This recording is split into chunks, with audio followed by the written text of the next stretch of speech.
Yet, but we did, Patricia Butler and Bridget Brown were appointed on December 4th as two new members of the Transportation Commission. And since, right now, Carl, since they're not here, you would be able to vote. If they do come, since Steve isn't here, you would be in a position to vote this evening, would be my understanding of the rules. Okay, anybody have any differing opinion as to that? All right. Okay, so everybody have a chance to look at the minutes. Make a motion for approval. Second. There's a motion and a second. Any discussion? Second. All those in favor? Aye. Okay, opposed? Motion carried. All right, any public comment? And this would be public comment with regard to something that is not on our current agenda. And I believe we have one person who's registered. Yes. Bob Schaefer. So, Bob, you have 3 minutes. Okay. First of all, I want I wanted to sit here. Yeah, either there or up. Could you grab, Bill, could you grab that? okay. Somebody's coming in here, is that okay? No, not to sit here. This place is yours. Oh, thank you.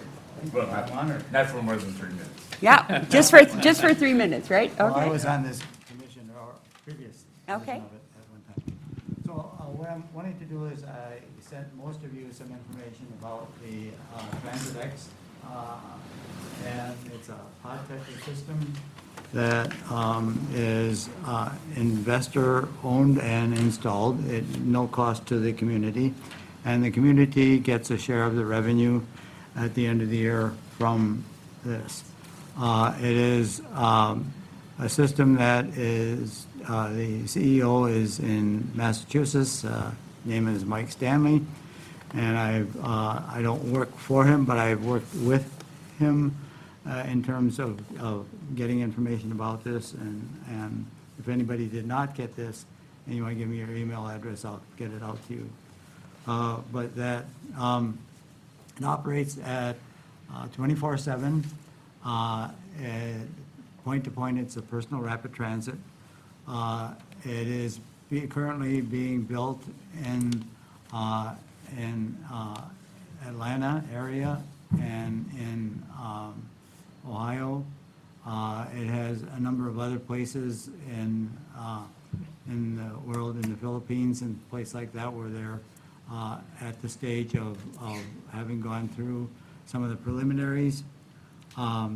The other thing about it is that Mike is looking for locations where he can have factories built to build the components and that.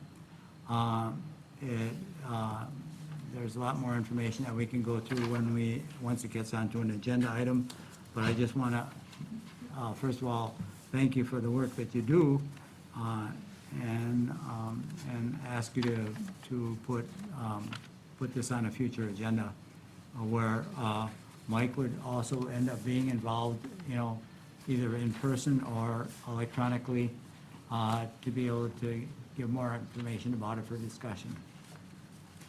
It is something that is, does not require any federal funding or any state funding, local funding, so some of those hurdles that we experience would not be involved in it. So, Any questions for Bob?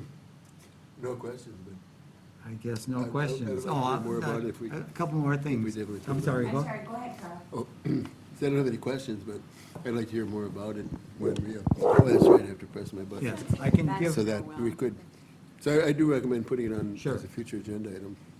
Yeah, one of the alternative, or one of the things about the pods is that, those of you that got the information, is that they are bicycle and wheelchair accessible, as well as what they do is that they drop down to a level of where the boarding takes place, and then you go back up. So there's a lot of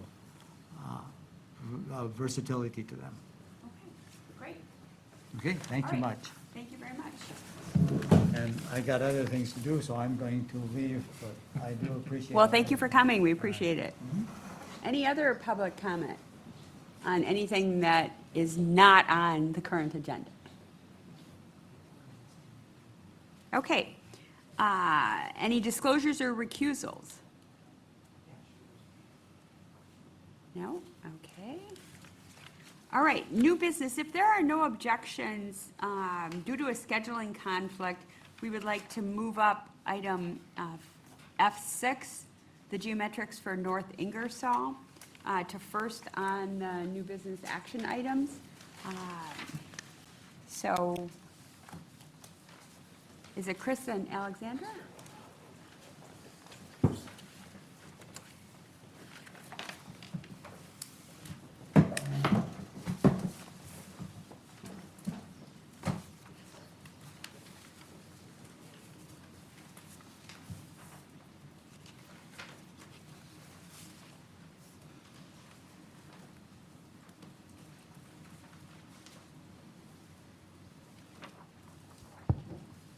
Okay, so we brought this to you last commission, about Ingersoll Street, having a counterflow bike lane from Sherman to, Gorham. Thank you. And so we're proposing now, well, we're keeping the 36-foot face-to-face, and we're keeping both, parking on both sides at 8 feet. And then the counterflow bike lane will be 7 feet with only a 3-foot buffer on that one side. Which is much wider. Yes, I it's have the a lot old wider. one in front of me, and people had asked that it be wider, so that was directly responsive to our suggestion. Yes, correct? exactly. Yeah. And so instead of having both buffers on each side, we're just having the one, and then making the bike lane bigger. Mhm. And then we're having the 10-foot flow lane, like I know one of you mentioned. So it helps not having the cars pass, other cars going slow into the bike lane. And so that's the cross section. And then this, let me go to this one. This one is a little better understanding plan view. So we're gonna take away that stop sign, keeping the Sherman traffic with no stop. Instead, we're gonna put a stop sign on the right-hand side of Ingersoll, because right now there's no stop sign there. It's just a through right turn with no stop. So we're gonna have all traffic on Ingersoll stopping, either going left or right. And so this will help prevent speeding, because a lot of times the people will just speed right through and, you know, not look for pedestrians and whatnot. So that, and then it shows also the dimensions of the bike lanes as well. And then this view shows the bump outs in more depth with all the radiuses and whatnot. So we are shortening or I guess the street to 34 feet with the bump outs. So this shortens the peg crossing a little bit, as well as the bump outs, or the right bump out will help prevent speeding as well with that right turn. So making it just bump out a little bit. And also they're gonna stop as well. And then for the left-hand bump out, this will help prevent people turning onto Ingersoll on the right hand, or people going on Sherman and turning right onto Ingersoll. So these bump outs, as well as this bump out in the middle of Ingersoll near Elizabeth Street, this will make the crossing shorter as well. So, anything else on there? I think that's it. Ken, and then Bill. I'm wondering, you're keeping the stop sign on the left on Ingersoll. Does that imply to a driver that they can be scooching over to the left side of the opening when you have, I mean, that's usually my thought. When I see a stop sign over there, I'm thinking one-way street, and I sort of hug the left-hand side.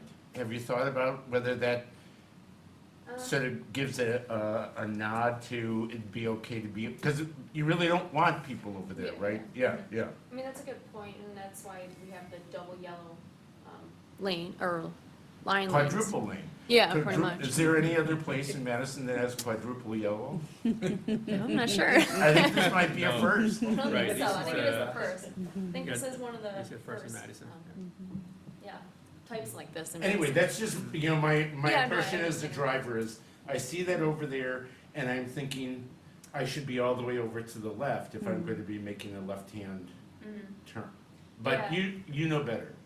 Yeah, I know, I could see that as well. I know if you see the, I guess, the stop sign on the right-hand side, I would maybe think people wouldn't think they turn left too, but, yeah, I guess, I definitely see your point. So that's, Otherwise, I really like it. yeah, I'll let you be on that. So that's a really good point, yeah. So, the ice time previously was because, you know, traveling from, getting out of Ingersoll, so they can go two ways, right? They can turn right, they can go turn left. So that stop sign is primarily for people turning left. But for folks going right, previously because they had a bigger radius, and lots of them, you know, that's left over many years ago, lots of them, you know, don't even stop, and they just go very quickly. So, you know, with the changes though, I think the need for the stop sign on the left would be reduced, as you said. Because So our suggestion is that maybe we take it out with the construction and see how it works. If we have issues with, I think we'll be fine, but if we have issues with people turning left from Ingersoll to Sherman, if they have issues seeing the stop signs, we can put it back. Okay. Yeah, good suggestion, thank you. Yeah. Did you look at potentially have, instead of the pavement marking, to have an island there, and then have the stop sign on the island for that center? Does it take up more space? But you couldn't do that, Bill, because you have traffic. You have people that are parking on the left side who need to come over that double yellow line to Well, get into I'm the just saying, traffic. a Oh, small, just a relatively little small bit. island. Yeah, It's that's small. a good suggestion, yeah. Just a shallow thing? Well, Yeah, you know, yeah. it might That would be be considered 15, for 10 or snow 15 removal. feet. For I snow know removal. snow Right, plowing but that is, bike can, you know, right between like the, you know, grayed out stop sign and the island we're talking about would be very narrow. So it will require specialized equipment to remove the snow. yeah. So that would Well, be, maybe, that would be one maybe if concern. you know, after you construct it, you can always add an island. Right. If it turns Right. out to be problematic with that stop sign. Good point, People correct. moving over there where they don't belong. Right. Did Ingersoll operate is that two-way right now? Is it a two-way street? No, it's one-way street. Oh, it is a Yeah, one-way just street a now, really so wide we're one-way not street. changing Right. that somebody says, I want to turn right here. Okay. No, Okay, the so whole they- purpose of this was to make it clear that bikes could Yeah. go two ways, but nobody else could. So the traffic that's going, I don't know, it'd be east on Ingersoll, they can pull over and get into the parking lanes. Correct. Okay, and they can do that today? Yes. They do Yeah. that today? Yeah. Okay. Okay. I mean, with pavement markings, and today, a million inches of snow, do you have issues when you're relying just on pavement markings? When we have a ton of snow like we do? Because they try and take all the snow off, but you don't always get down to the pavement markings, do you? Have we had problems? Do we have problems with that? Yes, that's a very good observation. You know, whenever it snows, pavement marking is covered, they no longer get affected. So that's why we cannot solely rely on pavement markings, especially for critical traffic control issues. That's why we have pavement markings, we have the signs, sometimes we have other devices as well. And I think that's one of the comments you've received already on Monroe Street is the small islands to put signs out in there to try to calm traffic. And some people don't like it, the islands, because it makes. Comes traffic. Yeah. But and on a day like today with the snow plowing, it's a challenge for the drivers. Yeah. Snow plower drivers. So other comments or questions? I like it. Is that a motion? So moved. I'll second. There's a motion and a second. Discussion? Other discussion? Rebecca? When is this gonna get built? This is, when we built this spring. We're looking at later in the kind of a midsummer probably. We're kind of feeling some things out with how early projects are being bid. just to get a feel for bid prices, because that's gonna affect some of our later season projects. But I think right now we're looking at probably about midsummer as a start date. Will this be a standalone or be added as part of another, combined with another project or two? This that you're looking at now for North Ingersoll is part of an overall project for With the speed humps? for North Ingersoll and Elizabeth Street Okay. as a standalone project for Oh, those two okay. streets. However, though, I want to add that, for the counterflow bike lane situation, actually, this will only be part of the plan that we're working on, which is that we want to make Ingersoll Street more bike friendly. And we want to set up really comfortable connection for bikes from Sherman Avenue all the way actually to the south, across East Washington Avenue, and then to the Cap City Trail. So there are not a whole lot of bike connections right now, and by adding the counterflow bike lane on this block is going to be critical to set up that kind of corridor. Another thing going on would be, for Capital East District, there's not development going on. Recently, a proposed new development at the corner of East Washington and Ingersoll. That's going to add more traffic to the street. So that we want to, be proactive, make the street a little bit more common for bikes. So that's kind of the big picture plan for bike Are you issues. thinking of making that block between Johnson and Gore one-way too, as part of that plan? No, that would be two-way, but we'll 'Cause do, that's super congested. right, With exactly. parking on Right. both sides and. Yeah, exactly. But we're adding more bike lanes on the street, and we're adding more Taking share on the street. parking away? Possibly, we're working on that. Either taking the parking away, or we just do shares.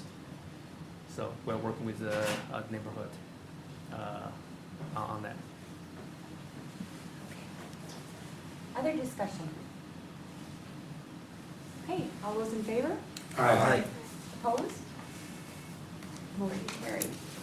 Thank you very much. Thank you. Okay, so we'll go back up to F1.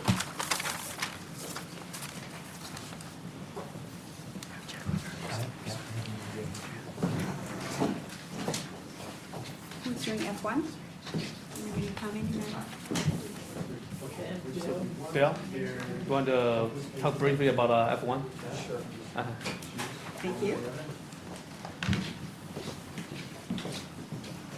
Hi, my name is Bill Schaefer. I'm the planning manager for the Madison Planning Board, and this relates to money that's actually allocated to the MPO, but it is, the grants are administered by the State Department of Transportation, so that's the reason for the resolution. In fact, this is the first year we've been implementing this program for many, many years, and this is the first year that the state decided they wanted to enter into contract with us to do it, in part because the other program that we fund annually is the Ped Bike Safety Education program, which is also on the agenda. So this program, Renee Calloway's our manager, and it's basically just promoting alternatives to driving alone. And so that largely involves working with employers on that, as well as matching up people interested in carpooling, but also involves a lot of other activities, including coordinating the activities of various entities, including the city and UW and Metro, in terms of this. For example, Renee's been assisting with efforts by the city to try to establish transportation management associations in a couple areas. So that's one of the projects. So that's what this is regarding. So it's just accepting that the grant. We're basically making the grant to ourselves because it's money that we get. Love it. Unless I'm missing something, move approval. Second. There's a motion and a second. Discussion? I just have one question. And I'm not familiar with city process or policy. Is there generally any kind of a process that needs to be followed before those types of funds are applied for or accepted? Where there would have already been some sort of process and now this is just more of another formality? Well, for us, in this case, the money is part of our budget that's approved by the city, so it goes into that, but we don't, there is no application process in this case, where basically, it's like, say, this is money that is the MPO money, and we decide how it's used. And so, So it's allocated from WSDOT to the MPO directly, yeah, so regardless? it's money Okay. it's allocated to the MPO, but it goes in a pot, it's administered by WSDOT. So the money goes to WSDOT, and Yep, then it's they passed pass through. it Yep. through to us. Okay. Yeah. Okay, thank you. Yeah. Thanks for Yep. answering. Other discussion? Okay, And by the way, I mean, we'd be happy to have Renee come at a future meeting if you're interested in, at some point, and just talk about the program in general and what she does. sure. I like that idea. Okay, other discussion? All those in favor? Right. Opposed? Motion carried. Okay, thank you.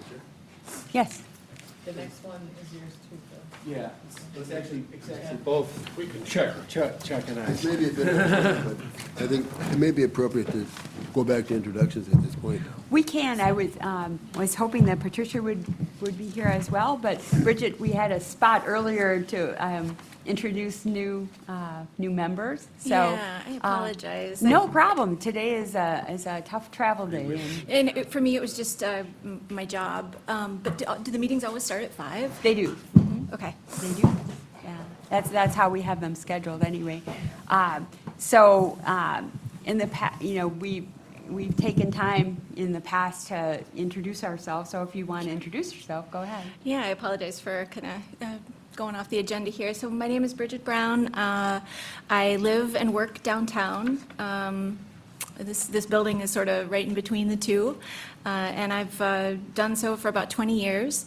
And I work at the Department of Natural Resources, where I've been the State Trails Coordinator for about 15 years, and worked with Renee and a lot of folks at the city and with Dane County for that time. Right now, I'm in charge of recreation management for the Department of Natural Resources. So that's a lot of my background. But I also do a lot with Complete Streets in our state parks and those sorts of initiatives. And I am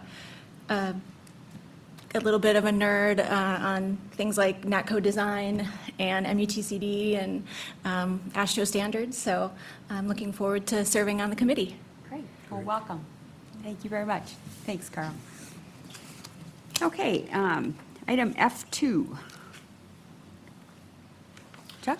I'll start with a brief summary. This committee and its predecessor was very involved in our transition from family care to our existing paratransit service level.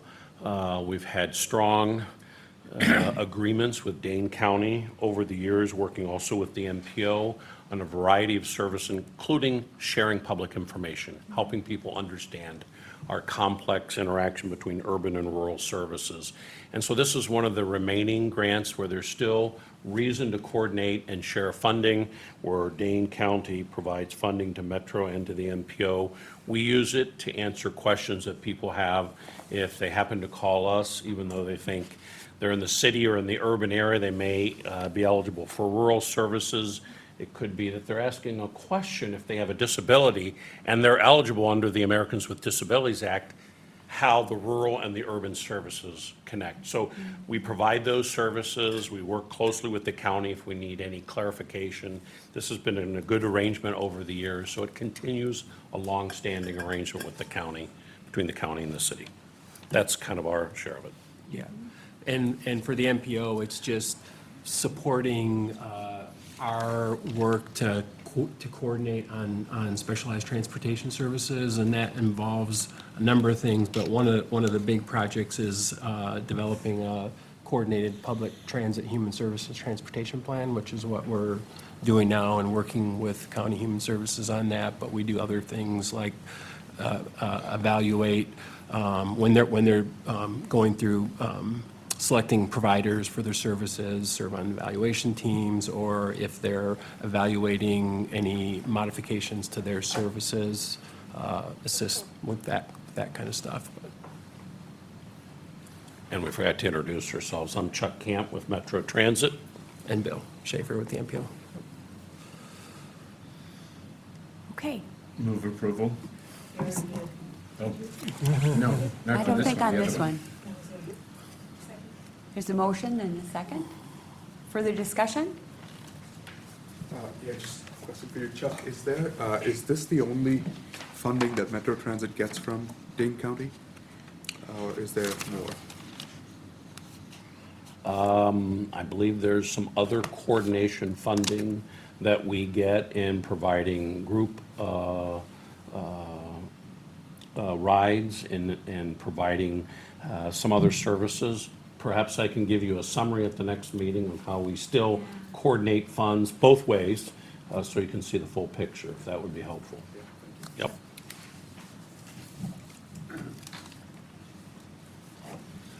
Keep taking notes on these future agenda items. Just along those lines. Chuck, without doing the budget thing necessarily, because oftentimes budget is broken up by what you're gonna produce, so it says, here's our budget for drivers and all that. Could you do a thing that just says, here's all the different sources of funding, everything from cash fares through US Department of Transportation, and I don't know if you wanna break it down. I don't think necessarily every line, but I think especially for newer people, just like you, it's good to see the bus barn. It's good to sort of see just about where our different revenue sources are, and not a technical description of what they're for, but a general thing of, we buy buses Right. with this money, or, Sure. Yep, we can do that. Would you like a 1-minute summary of operating, just to have it, or do you just want a written summary for the next meeting?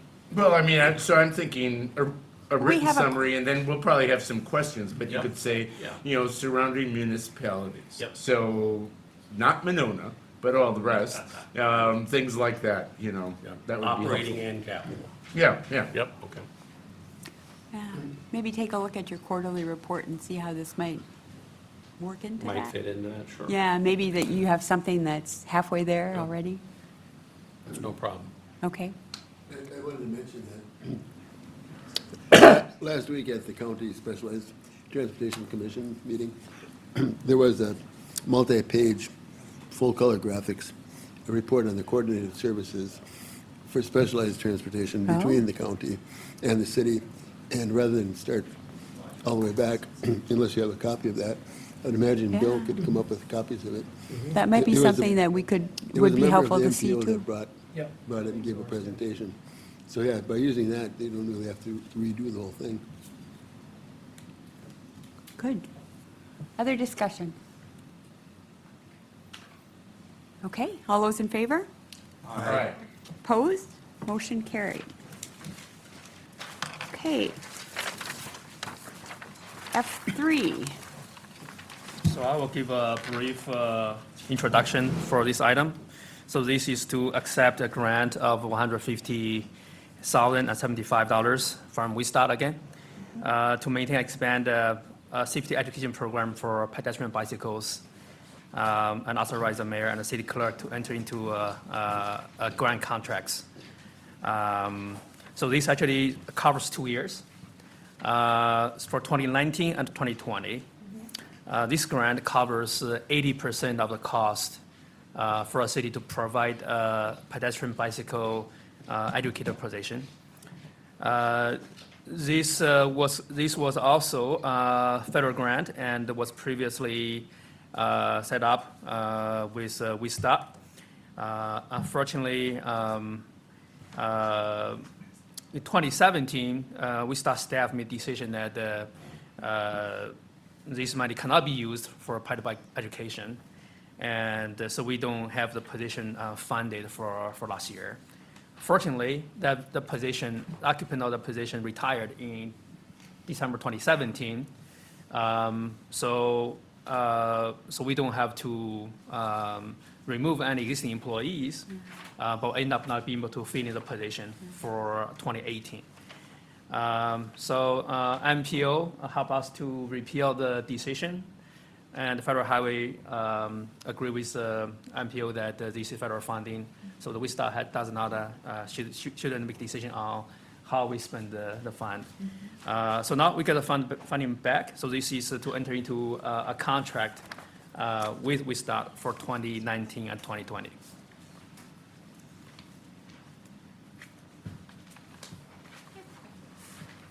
Janet, could you, Oh, after Yeah. Rebecca. this is called the Ped Bike Education position. Is this the same as the Ped Bike Coordinator? No. So Who this was the is person who retired? Steve Myers. Okay, all Yeah. right, so it's Steve's, it's not Arthur's. No, it's All not right. Arthur's. And Yeah, how so will this- those uh-huh. two positions interact? Great question. So this position reports to the Ped Bike administrator position. Okay. Yeah.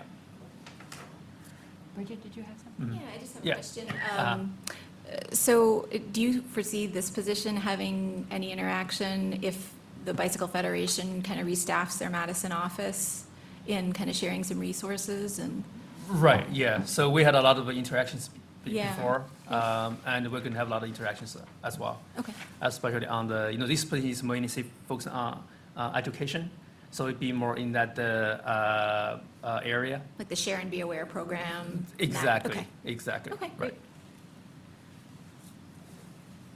Yeah, but we do have, couple other Ped Bike ready positions that will also interact with bike feds and other organizations as well, as a kind of Alder Campbell just mentioned. Yeah. Do you know, Yeah. one of the pieces that I'm not very familiar with is just the kind of organizational chart? Sure. Is that something that I could? Yeah, they had a Reset. presentation at our very first meeting, you recall Right. that? Yeah, So Well- they can send that to you. we'll send that to you. That'd be great. There was Thank something. you. And I know you guys are going through changes. You just Uh. did some interviews, 2 weeks ago, I think? So, yeah, Mm-hmm. whatever is most current would be great. Sure, we'll forward that, yeah. Thank you. Yeah. The PowerPoint that we saw did all of the departments. Oh, Right. perfect. So, Okay. yeah, so That's it's. really it's a- helpful. Yeah, it's very, very helpful. Okay. So, willing to entertain a motion? Make a motion There's for some- approval. There's a motion Second. and a second. Any further discussion? Okay, all in favor? Aye. Opposed? Motion carried. Okay. So we move on to F4. So, council meeting was canceled last night due to the snow. So we were anticipating that this item was going to be referred to us at the council meeting last night. Since the council did not meet, this item has not actually formally been referred to us yet. So we aren't in a position to take action on this item. Now, David's here. I don't know if anybody has a question. It is on our agenda, so my understanding is we could discuss it, but we just can't take any action on it. David? Actually, we're fortunate enough to have Elijah McCloskey here from Freewheel Bicycle Company. Okay. He'll be the operator, so he'd be available to answer any questions you have on the lease terms, still being negotiated, and much of the bulk of the terms are reflected in the resolution, which you have access to, so just wanted to point that out. Okay. Anybody have any questions on the lease? I had a banker type question, but I'll let all the rest of you go first. It is. It is. Yeah. Yeah. I think let's postpone simply because we're going to have to talk about this at another meeting, and then We we're are going going to to have need to other have a people. presentation and go through it again. I'm sorry for you to have to come back again and talk about it. And we'll have different but- people here. Yeah. Right, some people who aren't here tonight, so let's just not do it twice. Okay, so we'll refer this to the next meeting. And it's my understanding that there's a bit of a rush on it, but it'll just have to be, we'll do the best we can. Okay. All right. So item F5, and thank you for coming, both of you on that. Item F5, Sabrina, there was a resolution passed out, and then there was some additional information that Sabrina brought as well. Welcome. Thank you. Good evening. So I'll start with just a little bit of basic background on why this is coming before you now. The South Livingston Street Garage was built as part of a public-private partnership with the American Family and Gephardt Development on East Washington. And as part of that development agreement, 550 of the spaces in the 650 space parking facility are rented during weekdays under a long-term lease agreement. So initially, we assumed that there would likely not be capacity for any additional monthly permits and wanting to keep those 100 spaces available for hourly parking. And at this time, we've had a number of requests from other businesses and existing folks who would like additional spaces for monthly parking, and we don't have the option to do so at this point. We're also seeing currently there is excess capacity, but we also know that's going to change as tenants continue to move in. There are a number of groups that haven't yet moved into their office space. So, you know, within time, we'll have a better idea of whether there's kind of longer-term occupancy for monthly permits, but wanting that flexibility to have an established rate now in the event that we can issue some short-term month-to-month passes and potentially make better use of that facility with additional passes if we can continue that. So the spreadsheet that's before you is really a kind of an analysis of our system, looking at the existing hourly rates and the various fees. So there's the monthly, night, and 24/7 permits. If you look over in the left-hand column here, the proposed rates are in blue at the South Livingston Garage, and that is reflecting just that resident rate, not the differential for the higher non-resident rate when you're looking at this. So $92 for the monthly weekday rate and $140 for the 24/7 rate. The 42 night permit has already been adopted, as well as that 80-cent hourly rate. So taking a look over in these right-hand columns, basically just a ratio of our system for what those permit rates are relative to the established hourly rates. And then breaking down to kind of an average and a median, and then looking at some outliers there. So that bottom chart here, you'll see based on whether we used the system average, medium, the lowest or highest ratio, what those various proposed rates would be in comparison to what we're proposing. So it's really right in line with the average ratios of our other facilities in terms of that rate and the hourly rate. And then in the bottom left-hand corner, it's just a comparison of a few apartment parking facilities and the rates that they're charging for those 24/7 residential permits. And you'll see the 115, 125, 160, and then Galaxy is between 65 and 115. So our 24/7 rate is actually a little above what some of the other locations are charging in those.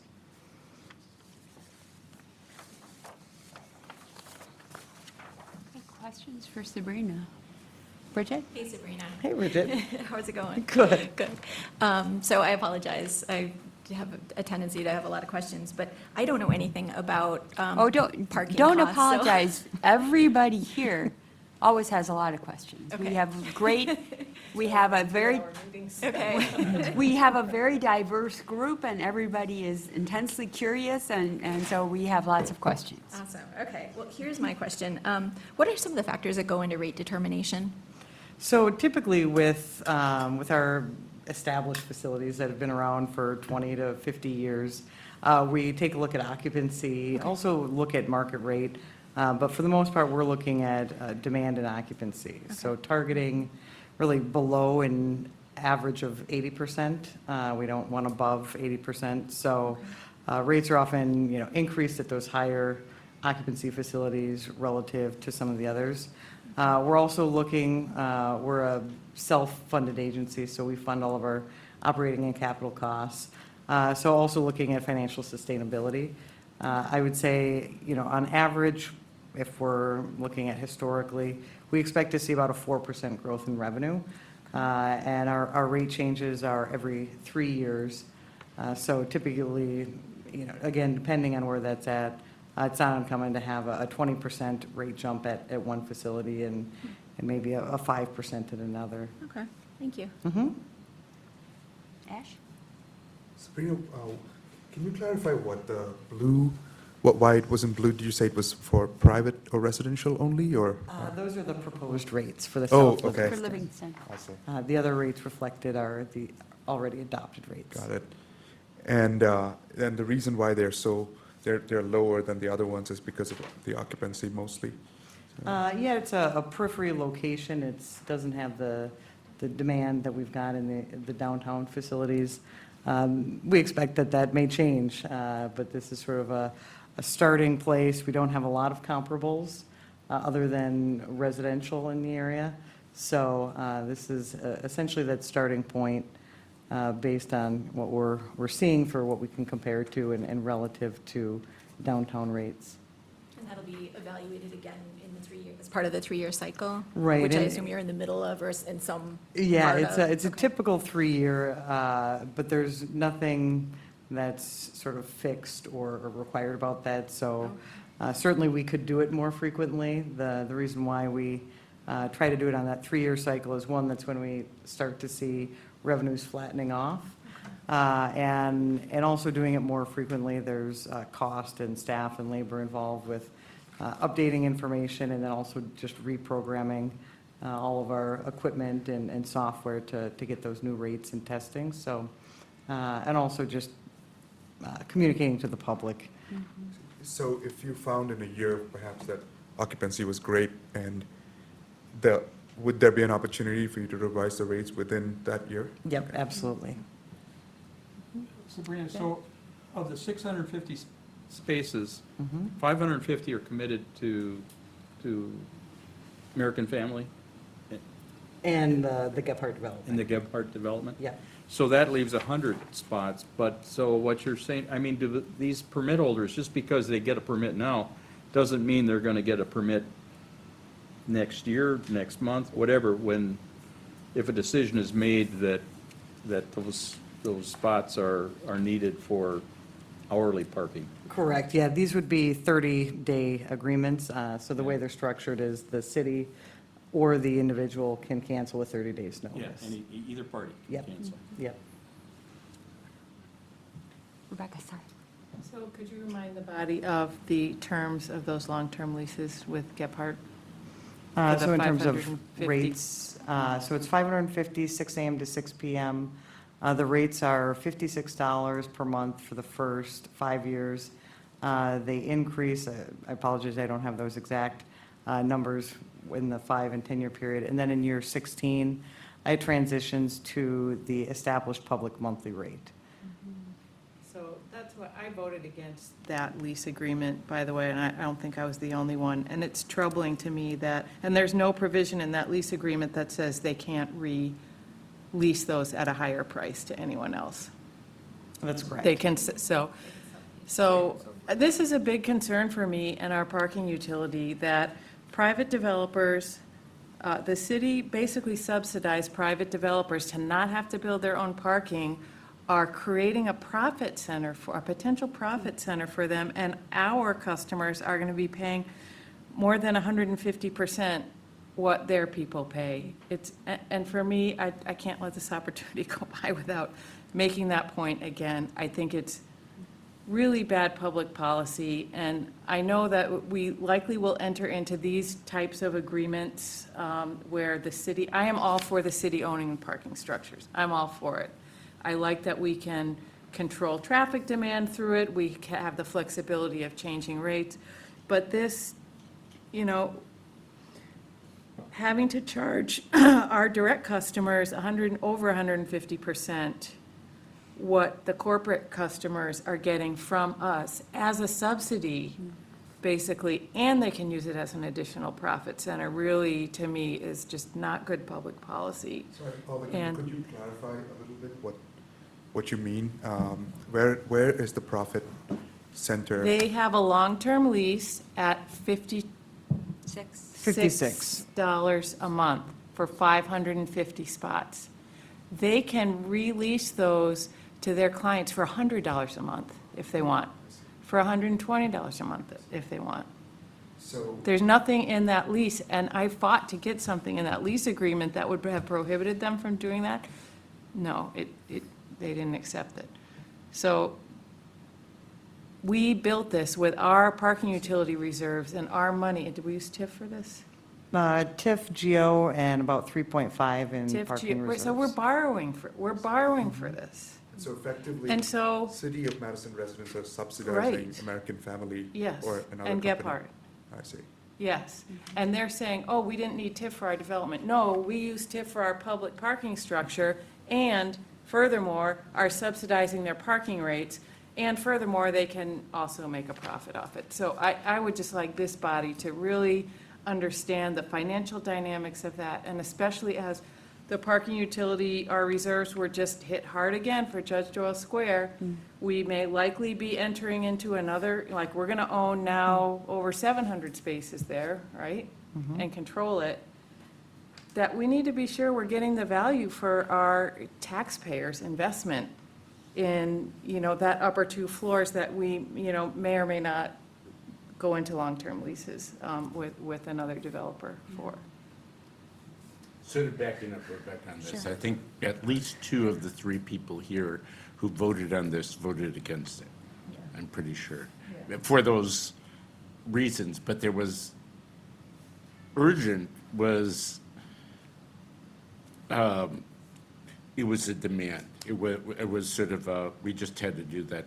I mean, wasn't that sort of how it was presented? I'm recalling those meetings, but it was just sort of. I'm not we- going to characterize how. But it was, we don't have another month to talk this over. This is it. So anyway. Yeah. But And we're I already would delayed agree in the- that other people here need to be Yeah. Sure. brought up to that. Yeah. So our opportunity today, I'm just going to sort of step back a little bit, is to potentially get some additional revenue renting out some spaces that we don't have the ability to do because we don't have a rate set. So hopefully we can offset some of the subsidy that you're talking about. And American Family has, and Gephardt, they have the ability to take up to 550, but they don't have to take 550, is that correct? That's correct. They don't have to. They would like, in negotiations, they would have liked to have had 100% of the capacity. And have it be operated basically as just sort of private parking for those uses during weekdays, and then it would become public in the evening and weekends. And it was our position that it should really operate more seamlessly as our other public parking garages do, and that we needed to have some availability for visitor and hourly and other public parking. Additionally, one of the other things that was negotiated was our ability to oversell those spaces, so they're guaranteed that their parkers will find a space. But essentially, we take a look at averages and max usage of those spaces, and we know from experience that there is, I would say, never 100% use of permits. It can range anywhere from, 50 to 80%, depending on the user groups. So we're taking that capacity, let's say, of those 550 spaces that they're leasing, maybe only 450 are there max at any given time. We'll open up those 100 spaces. We can oversell those either as monthly permits or hourly if there's the demand for it. So we can oversell and make additional revenue off those spaces as well. So it isn't necessarily a one-for-one. They're paying for 550 at that negotiated rate, but we may actually be able to sell, 650 permits ultimately out of those 550 permit spaces, so to speak.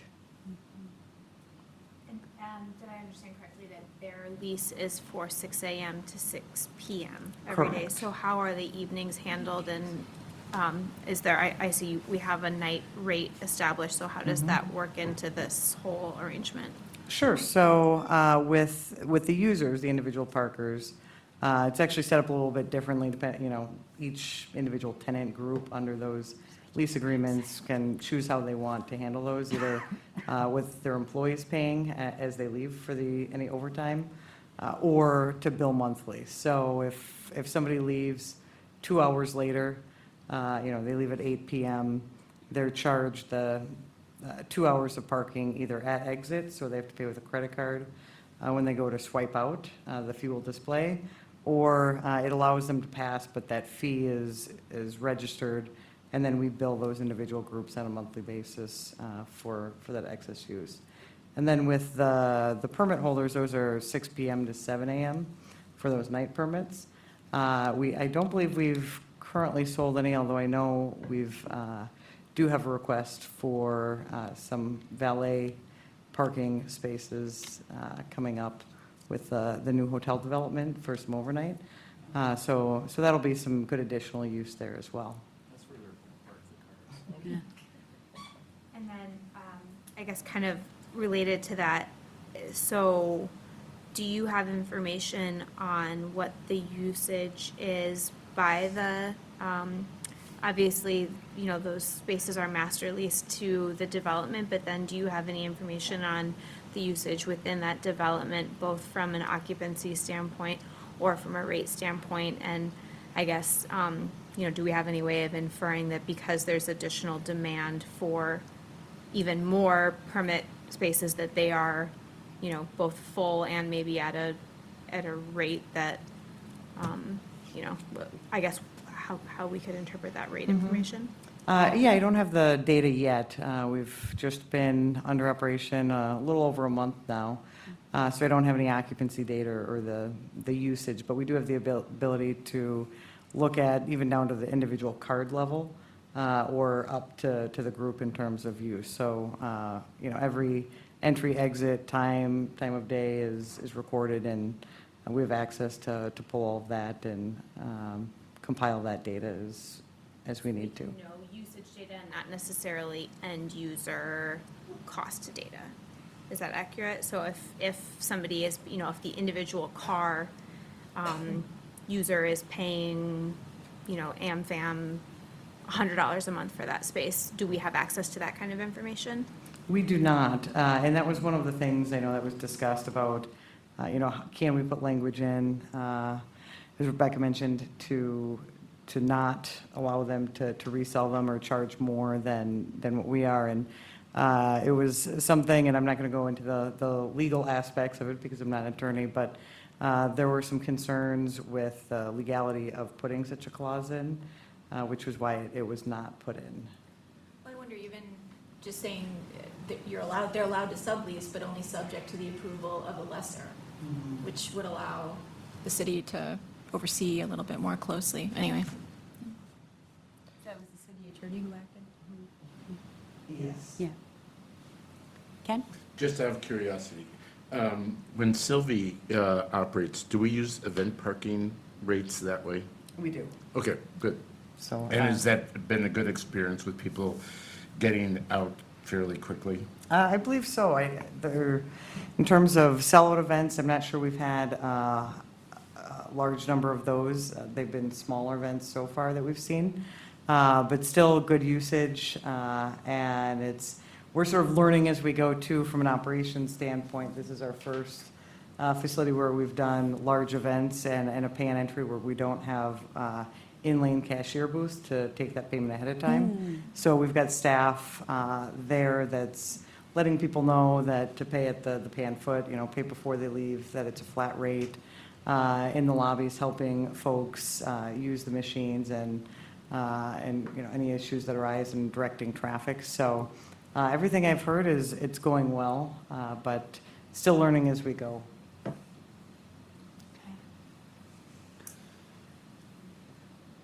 Okay, a lot of information here.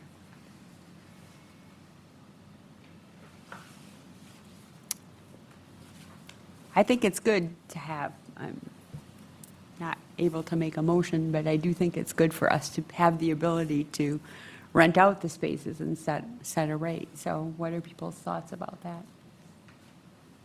I would agree. I think it's great to be able to try to get a little bit more revenue. I think if we're not constrained from making adjustments kind of as needed, then, because, I guess my initial thought is that the rates are low compared to other lots, but I get that it's, it's a different location. The fact that you're getting lots of inquiries, though, and there aren't a lot of comps, makes me wonder that maybe there is still a lot of demand there. So if we can adjust as we go, then. So Sabrina, on your quarterly reports, going forward, we'll see the performance of this garage. So we'll have an opportunity every quarter to see, and maybe we can ask Sabrina to pay particular attention in a paragraph or something, how our thing is going on this new garage. Would that help, people, help us stay on top of it better, perhaps? And I think even maybe pointing out where you're above that 80% ideal kind of occupancy rate. I would also Ken? suggest, as far as selling this idea, that if the proposal would be that the added revenue that we would get from this lot could retire what we're doing for bonding, I'm always concerned, we have this lot over here, but we have a bunch of other lots that are getting closer and closer to sort of, major repair stuff. And I think you need a graphic that sort of shows us in what year are we going to be hitting the point that all this money that we once had in reserve is not going to be enough to make those projected either replacements or repairs. Because that would be my concern. We could sort of afford it now, but later on when people are saying, where's the money for this? Okay. Sure, and just one thing to note on this as well. This is a little bit of an unusual, funding structure with this. And the parking division actually is not paying any debt service on that borrowing. So it was our about $3.5 million contribution in cash reserves, but we are not, as a division, paying any debt on that. But they did take the 3.5 that otherwise would be used for replacing or repairing our other structures. That's correct. So I think that just needs to always be a really big footnote, like a head note, not a footnote. And another 19 million for next door. Was it 19 million, 13 plus 6? I believe, yes, our total contribution. Yeah. I think, the parking division will be reimbursed as revenues come in on that, but But the I did initial. see a chart that Sabrina made as part of the Judge Doyle Square situation that showed, did you show us having enough in reserves by 2022 or 23 to replace Lake Street? So we expect to be, if we do that replacement and as scheduled in the 2023, 2024, that we would be just at the, assuming all things continue as they have been in terms of trends, expenses, that we would be at the level desirable to start the year with a full year in reserves, basically to fund our operations. So normally, we want to have around 11 million as, at this point, as a base level, which is the cost of our annual operating budget. So that's kind of the target goal, and we do expect that we'll have enough cash reserves for that replacement. By 2023, but it'll take some time. Correct. No, I'm just saying. Yeah. I think it's better for us to request it so it doesn't Yeah. look like we're asking her to push an agenda of her unit. Yeah. Would it be helpful to ask Sabrina to do a presentation at a future meeting about the Livingston Street garage, just reminding us of the financing and how this fits in? I mean, because a lot of folks weren't here when we were going through that process.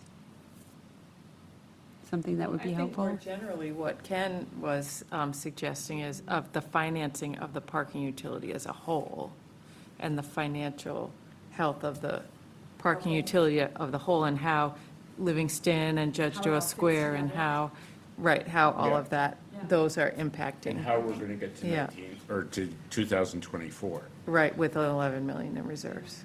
Why don't you think about that, Sabrina, in terms of how we can address that? Was that part of the capital budget that you presented though? And maybe, was it October or September? I know we got some information about that and you showed some projections. But Ken, I mean, your point is a good one that I know, I recall from your previous presentation that we seem to be in a good position for reserves through that next big replacement. I don't know enough about our garage. Do we have kind of a big chunk of garages that are all a similar age where at some point they're gonna, it might not be 2023, but maybe in 15 years or 20 years, they'll all need to be done at the same time? Yeah, it's, they're somewhat staggered, so the lake is the next big one. We could wait for a number of years before our next large replacement, but, you know, there are a number of other sites that may come up as a higher priority for redevelopment. The Brayton Lot and Winger Lot, for example, have both been sites that, they're surface lots, they're probably not the best and highest use for those locations. And there could be a project that comes up that's maybe, you know, unanticipated at this time in terms of financing and budget that could come to, you know, 5 years or sooner, could come to a higher priority that we'd need to account for.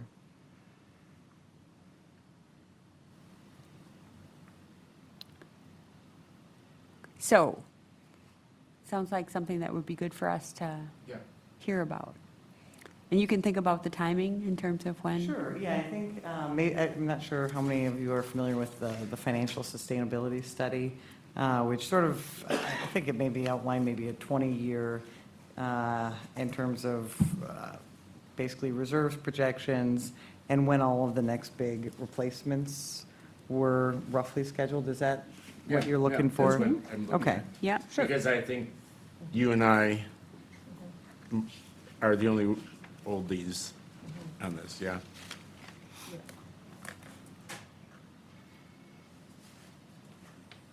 Okay. So, I move approval of resolution TC 48, establishing the monthly and 24/7 rates. okay, there's a motion. Is there a second? Second by Ken. Further discussion? Okay, all those in favor? Aye. All right. Opposed? Motion carried. And we'll look, okay, so we'll look forward to a presentation at some point in the future then. Sounds great. Thanks, Sabrina. Great. Okay, so, don't think we have any other engineering department referrals, correct? No. Okay. Did we want to switch the agenda item? Okay. All right, so BRT update is next. David Trowbridge, thank you for Hello, coming. thank you for the opportunity to come talk to this group. I don't think I've been here before, so bear with me if you already know everything there is to know about BRT. I want to give a quick refresher of what it is we're talking about and where the project is right at the moment.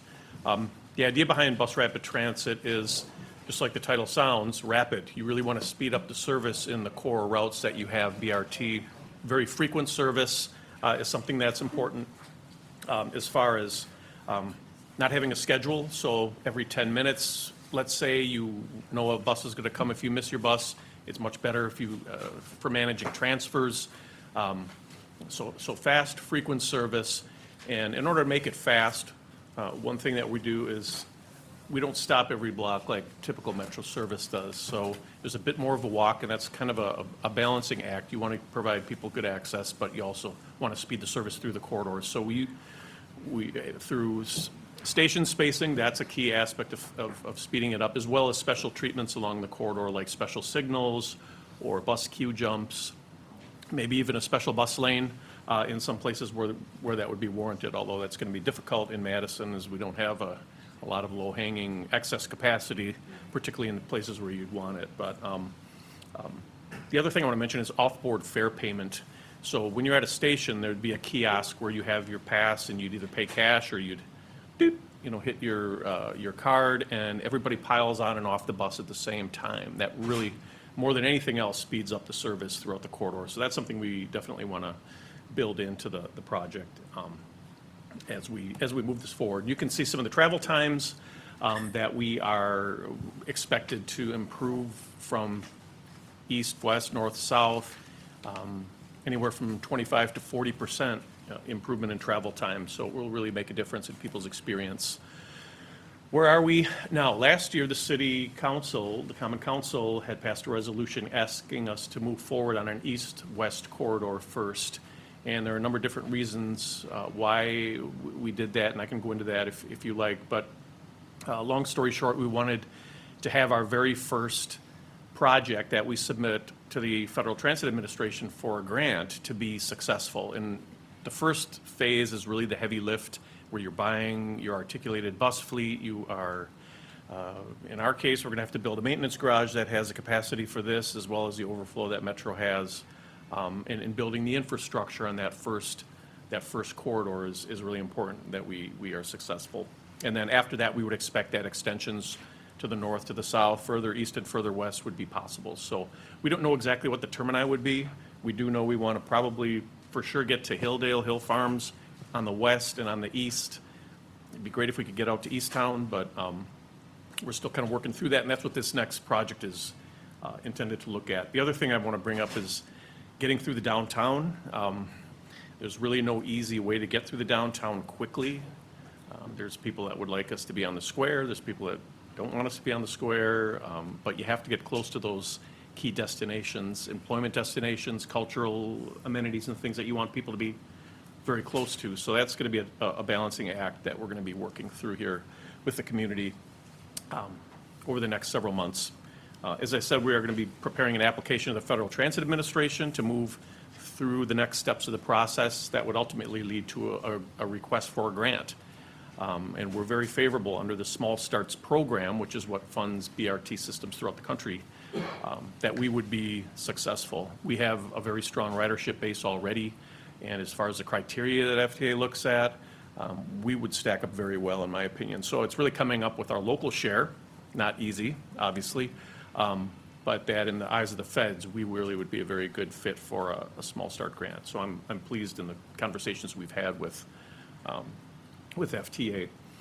So we have a $500,000 budget to work with a consulting firm to help us. A good engineering firm, AECom. Strand is a local traffic management firm. Urban Assets helps us with public outreach. And now that I mentioned that, I should say Patrick had at your place some items, one pager kind of summarizing what BRT is. There's a summary of our first public information meeting that we had in December. Terrific turnout, over 125 people that just signed up. We were bursting at the seams at the library, and really pleased with that. We used that meeting as an opportunity to publicize a survey that we have on our project webpage. I'd urge you all to look at that as well. Take the survey, please. We've already got 2,200 respondents from the community, and that's really terrific. We've got great information, and that's also in your packet. Is a Patrick, you sent out a link to the survey, didn't you? He Yep, did. so I asked him to send, yep. Take it, please. Yeah, it's very good, and we're getting very good information from it, so. So this is a summary of what has just So like. far. So far. Yep, since December, so it's. Okay. It closes on February 3rd, so if you do want to make a note of that. But there'll be a follow-up survey as well once we get more details, so that's been a great tool for us. The other thing at your place is just a summary of some of the public outreach activities we have planned just in January and February here. So really looking to get out in the community, get to groups that are harder to reach. That's an extensive effort that we have working with Urban Assets. So if you see that list and you think that there are some obvious ones that we're missing, I'd really like to hear from you about that. We'll go to any meeting, 10 people, 50 people, it doesn't matter. We really want to spread the word, get people to understand what we're talking about and how it will help impact people's lives. So looking for your advice on that too. In terms of capital cost, anywhere from 50 to 85, maybe $100 million for this first phase. And again, we still have to work out whether we can handle 25%, let's say, local share. So on a $100 million project, we got to come up with 25 million to match that. That's just on the capital side. And if you're going to operate buses every 10 minutes and have it operating on nights and weekends late into the evening, which you want to do to help people who are at jobs that are at these difficult times, that's not going to be easy to handle. You all know this all the time, looking at Metro's budget and dealing with levy limits and things like that. So going to be important for us to figure that side of things out. So here's a map of 4 corridors that were looked at in the 2013 MPO analysis of BRT, and this was their recommendation on 4 corridors to move forward with. You can see we eventually want to go north to the north side and to the south side, but heading east-west was the direction from the council for the first phase. You can see the little dots. There's station locations. Those may shift a little bit as well. It looks like there's quite a lot of them, actually. We may not, if we really want to speed the service through there, we may have to kind of consolidate those a little bit, but that's what came out of that report. Yes, please.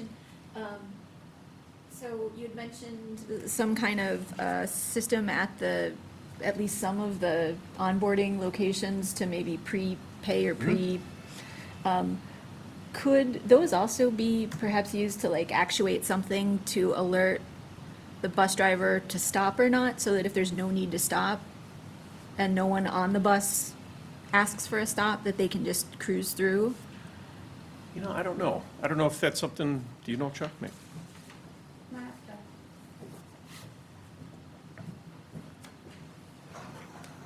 Great question. In Grand Rapids, they want the buses to stop anyway when there's no passengers, like a train station. Otherwise, if the bus gets ahead of schedule, then that's an issue for people being able to rely on the schedule. So we're continuing to look at other BRTs. That's just one example where I asked, why are we stopping here? There's nobody there. And the answer was to keep it on schedule like a train, because the buses now are moving 6, 7, 8, 10 blocks between stops. So they're making good speed. And right now, when we stop every block, a driver can kind of modify their driving to make sure we stay on time, because there's nothing worse to getting it to a stop 5 minutes early, and a bunch of people haven't gotten there yet to ride the bus. So it's a balancing act, but what I've seen so far is they stop anyway if they're running on schedule. Otherwise, they start getting ahead of schedule. I just wonder if there's a way to use technology to be able to provide, at least for the kind of the BRT routes, real-time information. Oh, yeah. Oh, know, absolutely. so So that- you will imagine the stations have, as you mentioned, off-board fare payment. They will have real-time information in there. I would like to see them have bike racks and a number of other amenities so that they're like a train station more than a bus shelter. Now, there'll be bus stations, but they will have a lot of technology to assist passengers to understand when the bus is coming. But ultimately, people begin to plan their lives based on a schedule. And so if they are hoping to be at work at a certain time and use the bus that comes by at 8:12, and some of the time they get out there, the bus has already passed by at 8:10, that's a kind of an operations problem. So that's what we know so far, but there's lots to learn in this study, and we'll be bringing that forward if there's something different than what I'm telling you now. I think it's even especially more important now. Everybody's got, your phone, and if you have the app, Bus Radar, it's terrific.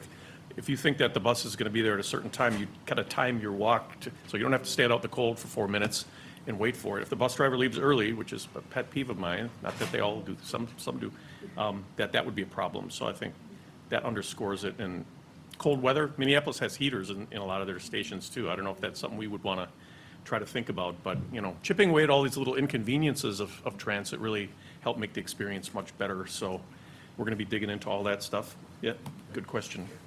So downtown routing, if anybody's got a brilliant idea, I'm all ears. You don't want to get bogged down on the square. You don't want to get bogged down on State Street. But as I said, you want to get close to those locations. You don't want to have events. I don't know if you guys are talking about the events detour issue that's going to be coming, probably will come back to this commission. And You don't want your BRT to be kicked off of its core route 75, 100 days a year, what is it? So that's going to be one of the most contentious aspects of this evaluation. Just some pictures, Chicago using painted lanes, and you see the station, you see the bicycle facility kind of behind it, kind of a nice way to build in the bike connectivity to those stations. Going to be very important for our community as well. We know that already. Again, special lane markings. On the right is Eugene, Oregon, which was, I think, the very first BRT system in the country, smaller than Madison. They have a very nice system, and you can see they have a dedicated running way for much of their system, which is helpful, and it's something that they were able to do. Not sure how much of that we can do, but still, we could look at special signals. I think that's something we're going to put a lot of effort into, and Yang staff are already digging into what's state-of-the-art and what our buses can work with. This is an example of a queue jump. So the buses will get a special signal, get to get out ahead of that traffic so that it doesn't have to fight to get back into the lane. Some drivers are nice and will let the bus driver in, and many will not. So, Some of these may come to town pretty soon. yeah. Yep, we're doing pilots, right, I think, or some different places. So, but these really speed up service. You add, 30 seconds, 20 seconds, you start to add this together, you get to some real-time savings. Again, another diagram of the station area and how we want to try to incorporate bike facilities in a safe way and minimize conflicts with the buses as well as the pedestrians. This is a map that shows employment density, so the red lines are where BRT would go. We feel we do a pretty good job of hitting at least a good percentage of the employment clusters once we fully build out north-south as well.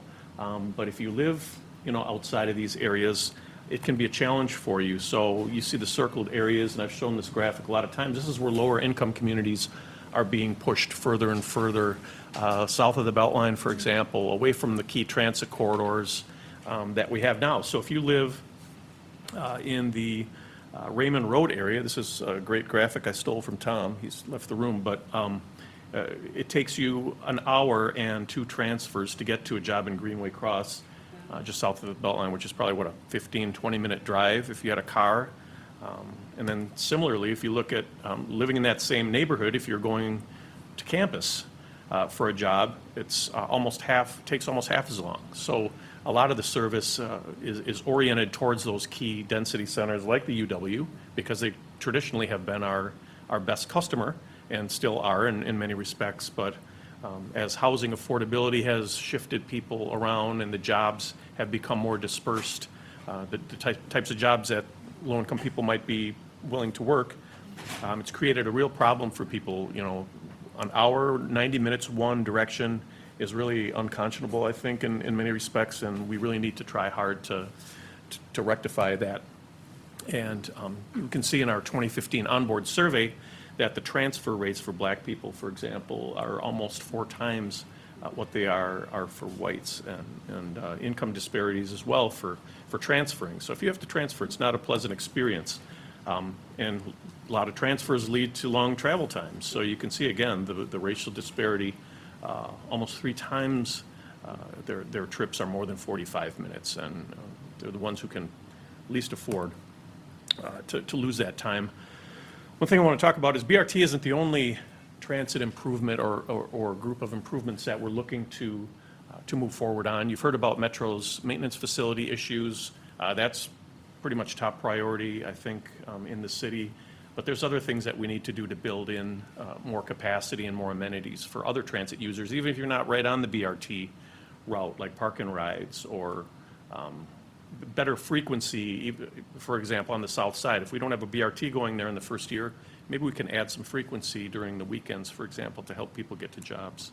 Yeah, it'd be great to see a lot of consideration, I'm sure it's probably in here, but for multimodal trips, where folks. Bikes connect, park and rides. Bikes, yeah, or cars, Yeah, we definitely know that, Okay. not everybody's gonna be able to walk to the BRT line and then walk to their destination at the end of it. You gotta connect with something else. So we're talking a lot with B-Cycle. We're, looking at different ways to help fill that last mile gap. That last item mentioned is Job Ride Plus. This was something, when you saw the Dream Up proposal that we were not successful with, still developed some very interesting ideas for using vans and other smaller vehicles to maybe give people good access to job centers that Metro may not have a very efficient way of providing. So there's a number of different things we'd like to do to help people get to jobs, and particularly low-income people. But not only low-income people, other people in the community, I think would see quite a bit of benefit from bus rapid transit. You can see in that graphic, maybe less than 10% of people in the city use transit for work trips. But if you drill down into certain census tracts, you can see that people are choosing transit at a much higher rate, almost 20 and 30% in some neighborhoods. And the reasons for that are because you probably have very frequent transit service, you have a very short trip, and you have high parking costs, obviously, in the central core and the UW. So we're hoping that faster BRT service to these key activity centers can maybe push the darker blue out to some of the further out neighborhoods when you can bring their travel time and convenience down a little bit. So anyway, that's where we're at. We had our first public information meeting. We'll probably be back out to the public in April or May to actually look at some alternatives that we have in mind, different routing options, different station options. And again, if there's certain venues or certain groups that you think would be interested in hearing this kind of a presentation and getting us soliciting feedback from, I definitely welcome your thoughts. And what's something we've talked about in the past is the implementation of BRT is going to impact existing bus routes. Correct. And, you know, those changes come to this body. So there are going to be some changes to existing bus routes as a result of implementing BRT as well. Correct. Yeah. So that's something that, you know, we've had a public hearing where we had a lot of people come talking to us about that, and we may have a lot of interaction with regard to things like that. Yeah, we know we will, and it's a cost implication. We don't have an endless resources to tap from, but at the same time, you don't want to penalize those people who have chosen to live in places and been our backbone supporters for many years and made transit an important part of their lives. So it's going to be a hard conversation. We're already hearing from these constituencies that, you know, we don't want one bus stop removed. We don't want one, you know, any frequency, you know. So it's going to be a balancing act. It is, absolutely. And I couch this question is, if the city is successful with the FTA Small Starts Grant, when could we, let's say within a 2-year window, when would we see the transit, when would BRT start? I think the earliest we're saying is probably 2023, if everything goes right. And we still have to fix our maintenance situation. We still have to do some things and work with the community. 22? Well, he's the boss. So 2022 to 24, but within 5 years, it is doable. I think then that's the number. Yeah. Some range, and again, it's all dependent on the FTA. That's a big part of it, and I have to say, the long-term success, a very robust regional transit system really needs a regional funding source. I think you all recognize that we can't continue. Metro can barely keep up with inflation under the current model. We really need to kind of push it to the next level, like all of our neighbors around us, Minnesota, Michigan, places that are thriving economically like Minneapolis. You really need to take that next step and recognize what an investment this is. It's not just a subsidy for people, it's an investment in your economy and quality of life and everything like that. And so how to message that and how to engage the right constituencies is something we're thinking about a lot here.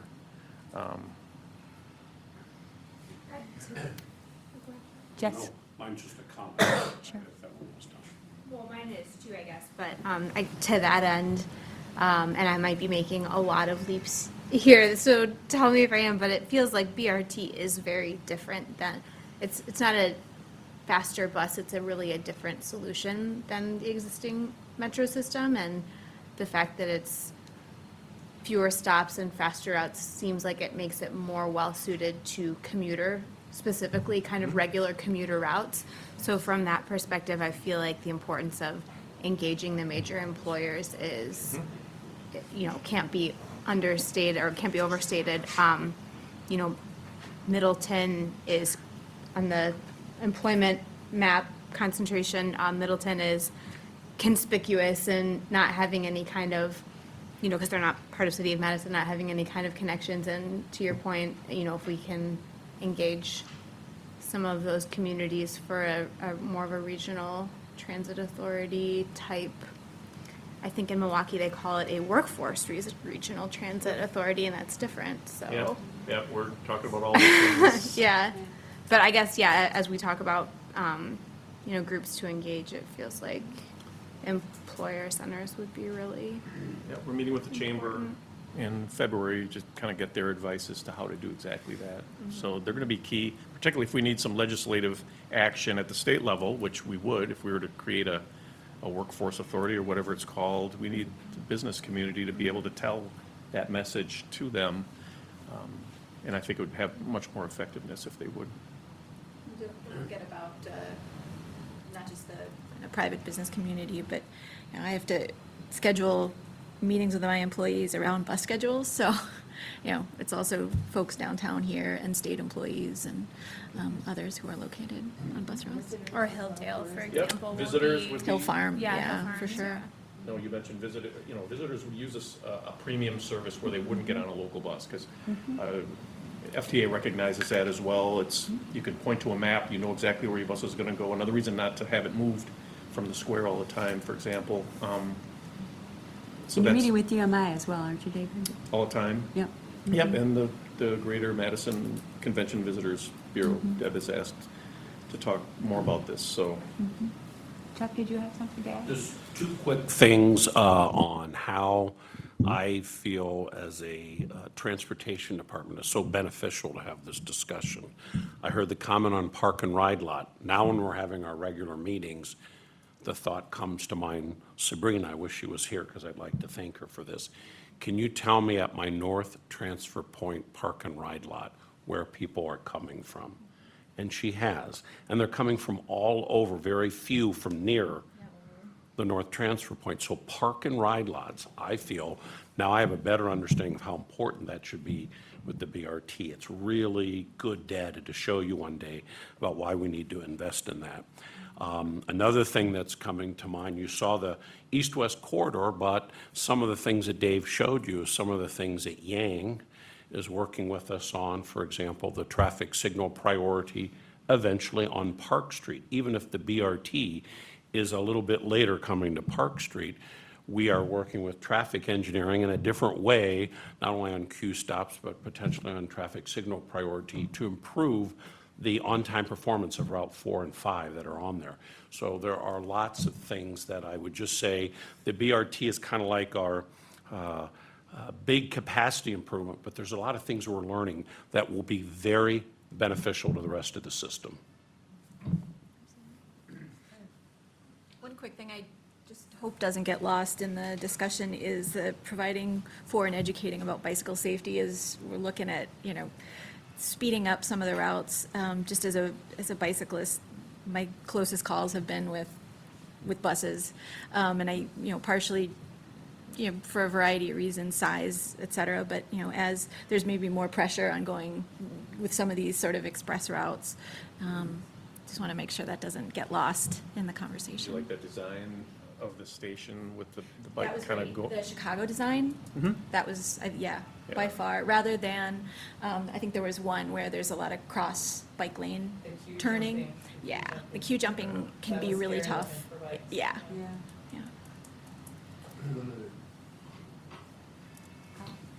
David, maybe I'm backing up too far to ask this question, but as the decision to use articulated buses already left the proverbial station? Because the reason I'm asking the question is, in terms of capital costs to get this off the ground, it occurs to me that switching to articulated buses just for the BRT incurs a lot more capital expenditure for the buses and for the maintenance facility, which we currently don't have. And since the BRT is designed to have a 10 to 15-minute frequency, it makes me wonder why using our current size buses wouldn't adequately take care of the number of passengers waiting to board because another bus is coming in 10 minutes. They may be able to handle that. You know, Chuck will tell you that the biggest complaints that we received in the onboard survey was overcrowding and speed of service. So the speed of service is something we're building in with the station spacing and the frequency and the, you know, the signal treatments. But then the capacity is the other issue, that articulated buses would give you that much more, and that reliability that you're going to have space. And I didn't mention bikes as well. We probably are going to have to carve out areas on these Arctics for bikes to roll on to the vehicle rather than try to fit them on the front of the bus, which only has room for two. And I'm hearing complaints too that, you know, there's often bikes can't use it. And I think the more people that are biking in the community with all the improvements we're doing in the bike system and the network, that connectivity is going to be important. So I feel we're going to need that room, and that the capital costs, I don't know, Chuck, if you want to speak to it, but those issues. Yeah. We had a bus size study done probably 6 or 7 years ago, and it looked at what our fleet, if one day we get to 285 buses, which is our 30-year plan, and it indicated that as we move towards that, even without bus rapid transit, we should be planning for 30 to 40 articulated buses. And not a surprise, those of you that ride regularly, it is the buses along the east-west corridor, the 2, the 14, the 15, now the 10, the 6, that we are putting 2 buses on very often at peak. And so we're going to have 2 buses with 2 drivers. We have to look at those numbers to see if those are holding the way we think they are, then an articulated bus makes sense. Again, there are systems that use a 40-foot bus, but our rides per hour, our productivity, and our overcrowding suggest we need to have mostly articulated buses. And if I may, just from a historical standpoint, when Chuck first started thinking about articulated buses, I have to recount that a presentation from an articulated bus manufacturer came to Madison, and Chuck had them drive Observatory Drive and make that hairpin turn. Oh, And no. Chuck was very happy at that time to report they did it. They did it. Oh, no kidding. Wow. We could schedule another trip. How many scratches were on the bus? I will tell you, if this was the trip, sorry, you got me started, Carl. So we've had actually several manufacturers come, 3 or 4, because our drivers, a number of the commissioners have have been doubtful that there are spots where we should have articulated buses. And the articulated buses consistently handle Observatory Hill well, because the wheelbase of the 2 segments are each smaller than a 40-foot wheelbase. And I kid you not, I don't know if it was on the trip you were on, we were making the turn, a garbage truck was coming down Observatory Drive. It stopped for us as the bus snaked around. I must have had 20 bus drivers on the bus. As the bus snaked around the trash truck, there was a spontaneous yippee when the driver got by, because it really does work. It is a very effective solution. It's not that we don't have to study some additional detail, but it is a very practical solution, I think, for our long-term capacity needs. Okay. Ash? Just one word of, a concern I have is that, you know, as we look at different cities across the U.S. who are investing in BRT systems, everybody kind of starts off really strong with a really good vision. And then as, you know, different pieces come together and with maybe public comments, little pieces of these things are kind of bidden away, maybe dedicated lanes go away, or you don't put enough money into operation, and then the system kind of ends up just being sort of like a glorified bus service. And so I would just, you know, there are resources online. For example, there's this group called ITDP, which is the Institute for Transportation Development and Policy. They have a guide for a BRT standards, and they have something called a gold standard BRT. And they kind of lay out all the things that make a gold standard BRT. And, you know, I would encourage us as a city to, you know, be really ambitious kind of going forward. So in the long scheme of things, as we go forward, we don't end up with a system that doesn't work for everyone, and then it's held up as like a poster child of why transit doesn't work, so. So a question for you, David, is how often do you think you should come back? Obviously, we're well invested in this idea and want to stay on top of it and want to understand what we can do to help and how we can, be working with you appropriately. How often do you think that we should get an update from you? Right now, is quarterly too often, maybe twice a year? I don't think so. I talked to Yang a little bit about this. I mean, I think it's going to depend on where we are in the process. Quarterly, I think for now is good, but maybe even every other month if we're starting to refine alternatives and things feel like they're moving forward a little faster. Yeah, so we do have a draft work plan for the year and beyond, and for that, we'll share that with you very soon. I think I may talk about it a little bit later on that. Wow. But for that work plan, I kind of sliced for biennial presentations and updates from the BRT team. But we'll be flexible on that. We can. I mean, there's a lot of Right. interest here. If that you have I'm a hearing. milestone, you want to update the group on it, Yeah, we can, right, we can, And right. Also rely on the TPPB members who are going to be seeing it more frequently as the lead committee, Ash as well, so. That's correct, yeah. I think we rely on their advice as to when they think it might be ripe to come here. Okay. So perhaps quarterly and then more often. Sorry, my voice kind of comes and goes these days.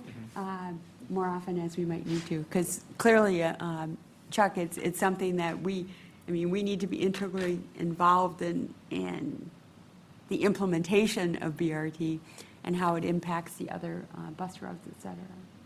So, other comments or suggestions at this point? I just have a question. The public comment that was received Yes, there- seems to be relevant to this topic. So I'm not sure what the normal process is for addressing public comment received on specific issues. Are you talking about the, from Bob Yeah. Schaefer? He came, you missed him. He was Okay, here. so- Because it's not specific to BRT, he spoke at the very beginning at that public comment, and Carl asked that we put it on a future agenda, so. Okay, Thank you. all right, thanks very much. Okay, Tom, bicycle facility planning. Oh, and David, we really wanted to come to the BRT meeting, but our meeting ran long, so. I know. We have such an active involvement from everybody that we ran right past your meeting time, so we had good intentions. I'll be in touch. Okay, sounds good. Yeah, that was nice. Yeah, the most involved hearing I've ever seen. One of the most involved hearings I've ever seen. So Tom is going to come and talk to us about various topics at our meetings, and so, Yeah, and we are going to provide every commission member a binder that you can put the information in there, so. I've got the we won't get binders lost. here, so I'll make Oh, you got binders here already? Good, okay. okay, there you go. So I have a few extraneous comments before I start. Yeah, because we're waiting for the PowerPoint anyhow. One, just the BRT, the TPPB will probably be getting more frequent updates than the TC, just because they're supposed to be the guiding, the planning side. There's quite a bit of discussion on parking and parking revenue and replacement of existing facilities. And so, just so you know, we're gonna discuss at the next TPBB is, would it be appropriate for the parking utility to help fund non-revenue generating enterprises? Do you see what I'm saying? Like, for instance, a park and ride, would that fall within the mission of the or of the parking utility, or would it not? And so, while, and that's a very highfalutin philosophical question, but it has ramifications, right? and how that would apply towards the local match and all sorts of different things. And then regarding the gold standard. So I can say that we will vigorously pursue gold standard.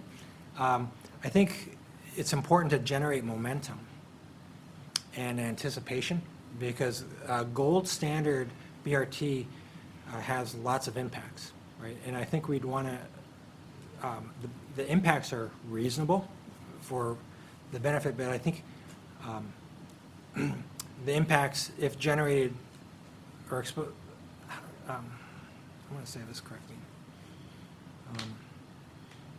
It's good to generate interest and momentum so that people can see the benefits, so that when they see the impacts, they can see that there are sufficient benefits that correspond with the impacts. Was that sufficiently obtuse? I think Ash knows what I'm saying. How do we do that? I hear what you're saying. How do you see that? What does that mean, I guess? So like, how do we razzle dazzle with the benefits, and what's the plan for? Right now, we're in the infancy, we're just getting our alignments, but once we've submitted a small starts grant, maybe we've all been preliminary approved, then we know that this is a real thing.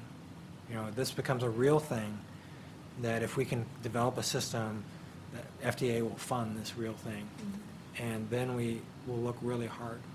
I mean, right now, we're trying to figure out how do we provide that gold standard? I think a good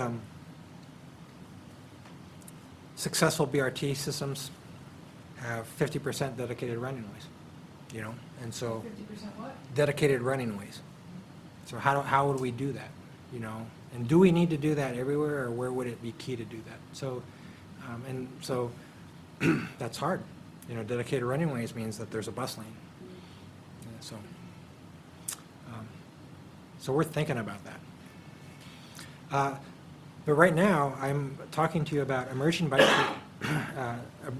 treatments, because what will be coming before you in the coming months will be some considerations and approvals for both Bassett Street and Wilson Street.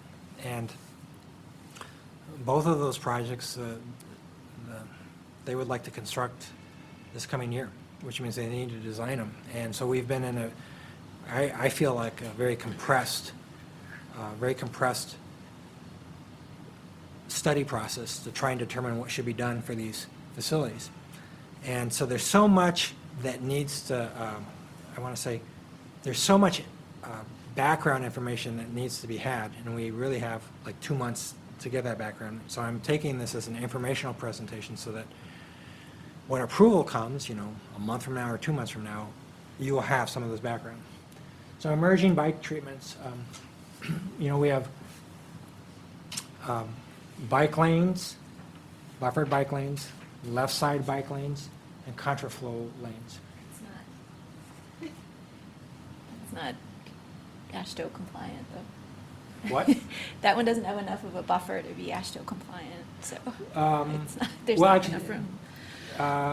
AASHTO, actually, So I'm looking through a lot. That's actually came from NACTO in their lane. And actually, the AASHTO book has not been released yet. The last AASHTO was 2012. Yeah, and so we're trying to get them to do it. So this is right from NACTO. What are those two things? What is AASHTO and All right, No, it's not. AASHTO is American Association of State Highway Transportation Officials. And so they often are reviewed as the key thing. But the problem with AASHTO is that they have a very rigorous committee structure and voting structure, and all the states have to agree, or 3/4 of the states have to agree, and if they don't agree. And so oftentimes, particularly in bike treatments, AASHTO is lagging behind, okay? Because of that, National Association of City Transportation Officials has kind of stepped up and said, we have urban problems that need to be addressed right now. And so much of what you see in these pages are from NACTO. So like the green color, for example? All right, so the green color is from NACTO, but it's also from the manual of uniform. Right? It's still provisional? No, I think it's, It's still provisional. it's, It got approved? yeah, Okay. it's fully approved, yeah. It is the green, okay. So, these right here are separated treatments, okay? So this one, the left shows an at grade. The one in the middle shows a slightly raised, a 3-inch raise, and then the one on the right is a at grade. There are lots of different treatments. They're really showing up quite a bit in many different places all over. This one, I think, is in Toronto. This is a cycle track in Toronto. I don't know where this one is. This is, I believe this is San Francisco. I don't know where this is. You can just see that this one is actually in Boise. This is Boise. So Boise is doing separated bicycle facilities. Here's contraflow. One's in Santa Cruz, one is shown in Philadelphia. Okay. Can I ask a silly question Yeah. on that topic? What is the difference, or I guess what are the benefits or uses of contraflow versus a same direction? Well, I'll give you an example. On Wilson Street, we have a one-way street right here. So that means bikes can only go one direction, right? They can't go the opposite direction. And so, however, Wilson Street has the most gentle grade coming up to the downtown. Wilson Street has a 4% grade coming to the downtown. Most of the other approaches have between a 6 and 7% grade. And so, so a lot of people would say, well, it would be nice if we could go eastbound on Wilson Street. Okay. And so one of our alternatives that we're looking at for Wilson Street is a contraflow. Okay. So I'm more curious about that. So with something like Wilson, would the contraflow lane be taken out of existing not right of way, but roadway? There's a lot of things. There will be a separate presentation on Wilson. You know, That's a tough one. so Parking could be removed. I just actually gave a, Well, where I live, there's no parking, and I don't want to lose our sidewalk. well, So- there's a lot of things. I just gave a presentation to Alder Revere on this. It took 2 hours. Yeah. Okay, so we won't, if you'd like me to jump into it right now, but. No, that's okay. Sorry. As long as we have an opportunity, yeah. I'm trying to Yeah. Yep. provide a background, because you will have some difficult decisions coming up, okay? There's a growing emphasis on, I guess, probably about 5 to 8 years ago, there was a categorization of cyclers. One is strong and fearless, enthused and confident, interested but concerned, no way, no how. And there's been various studies to say, well, how many of the cyclists are there in each category? And so you can see that the strong and the fearless and the enthused and confident, they make up a smaller percentage, and these are the type of cyclists that benefit the most from on-street treatments, okay? The interested and concerned, actually, if we are going to shift mode share, it's going to be by targeting this group. But this is the cyclist type where the greatest ridership gains, but they prefer protected facilities. And protected facilities are difficult, or they take space.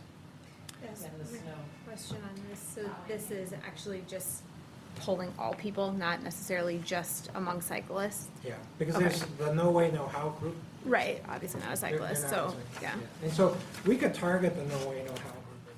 Why? That's not where, there's enough problems in this world, let's not do that. So I'm just going to show you, I've actually been looking at about 5 or 6 different design guides from throughout the United States. I'm just showing you a couple. MATBB came out with a web application called the Low Stress Bicycle Network. Okay, they came out in December 2018. Design for all ages and abilities was released basically the beginning of last year, December of 2017, and that has being referred to again and again and again. There's also the separated bike lane planning design guide. That's from FHWA. It's from May from 2015.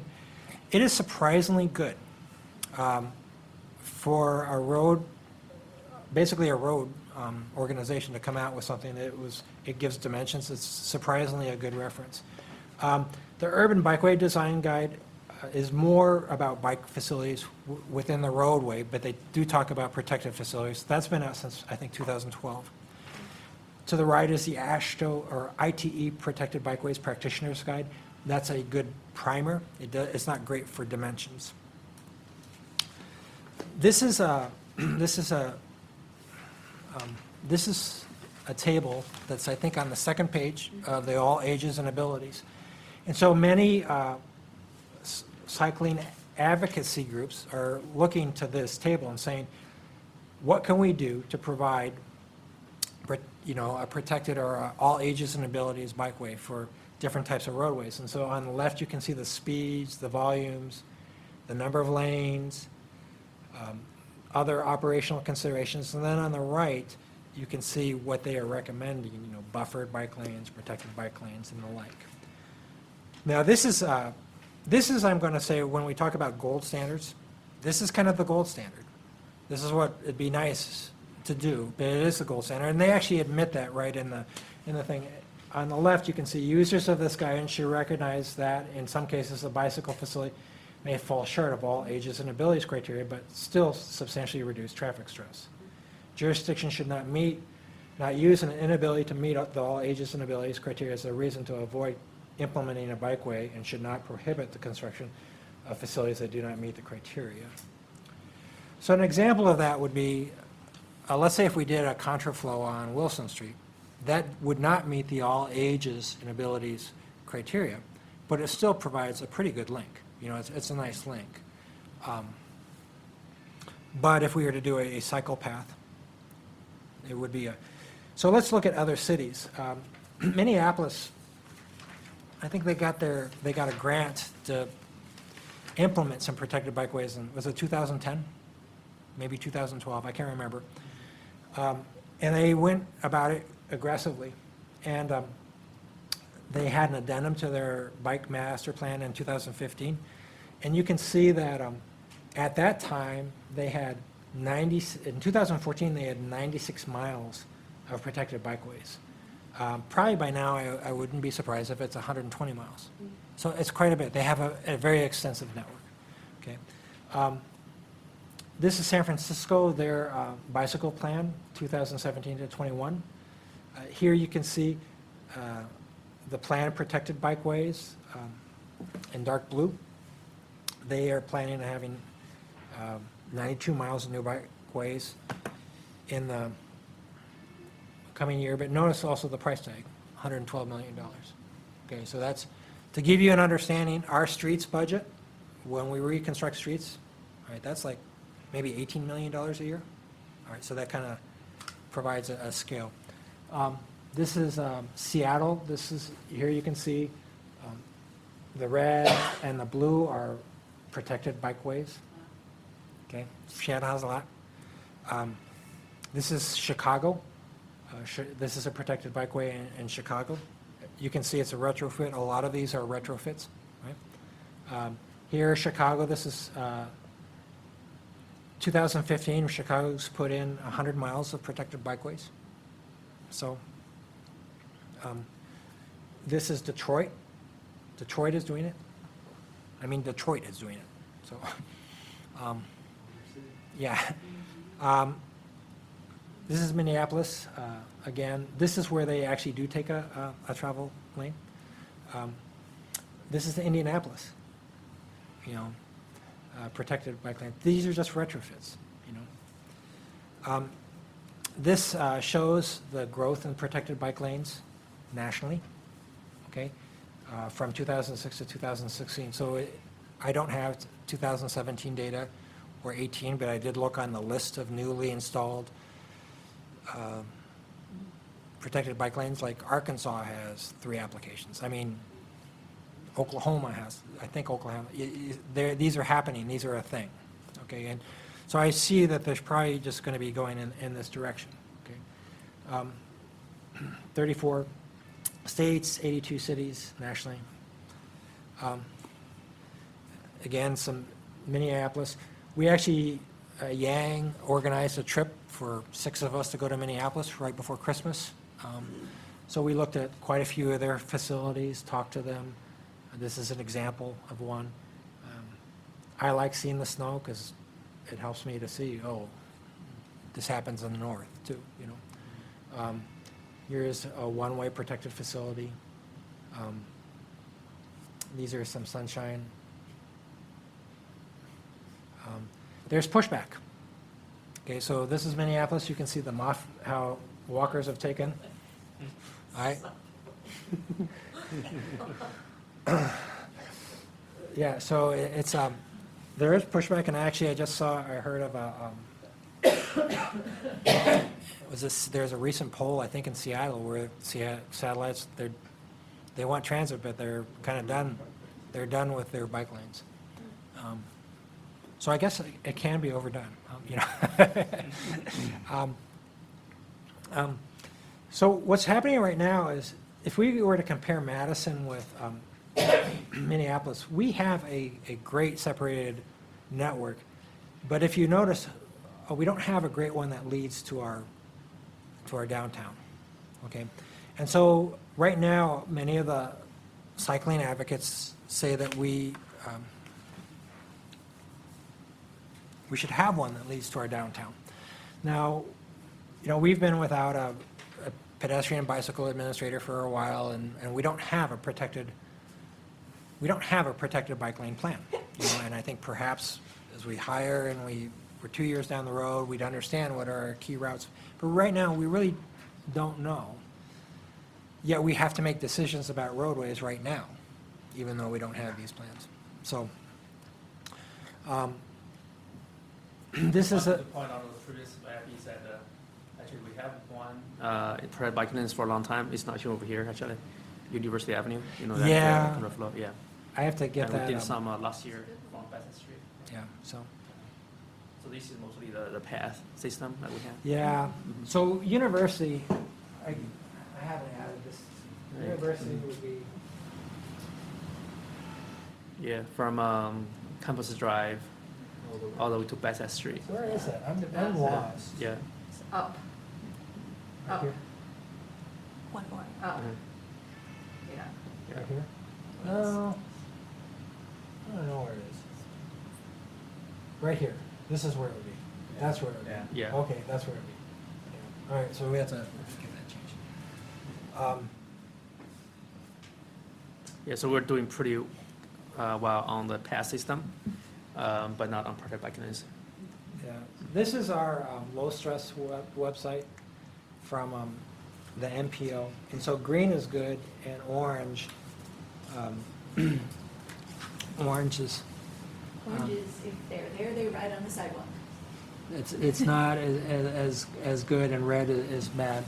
And so you can see that, particularly from the southwest, it's difficult. I calculated the grade right here. This is an 8% grade. Okay, this is a high grade. So we just don't have lots of fingers. And similarly with East Wash, you know.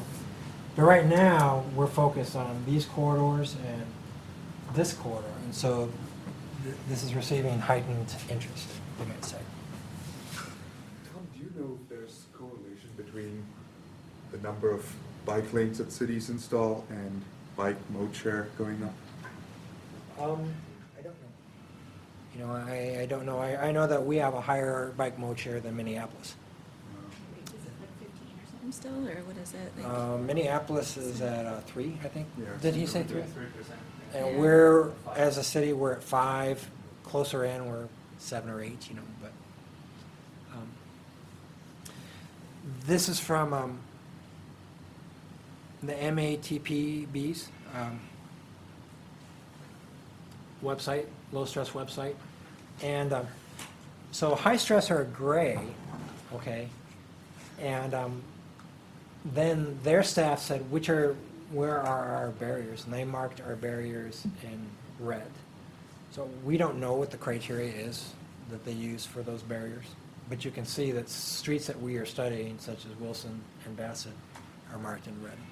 So, You guys looked at any kind of overlay or interaction with like Strava maps to see maybe where people are bicycling? we could, the problem,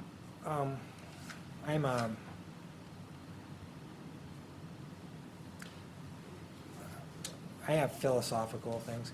I think sometimes the absence of a bike on the street does not mean that there's not a demand for access on that street. Do you see what I'm saying? Absolutely, but Yeah. I think the inverse may be true. Yeah. Right. Well, there could be, and then also Strava, or I want to say, I've done competitive cycling, I've done the Ironman and all that. So I think that Strava, the people that competitive bike use Strava, but we are trying to capture our mode share for work trips. That's where, to solve our congestion problems, we really want.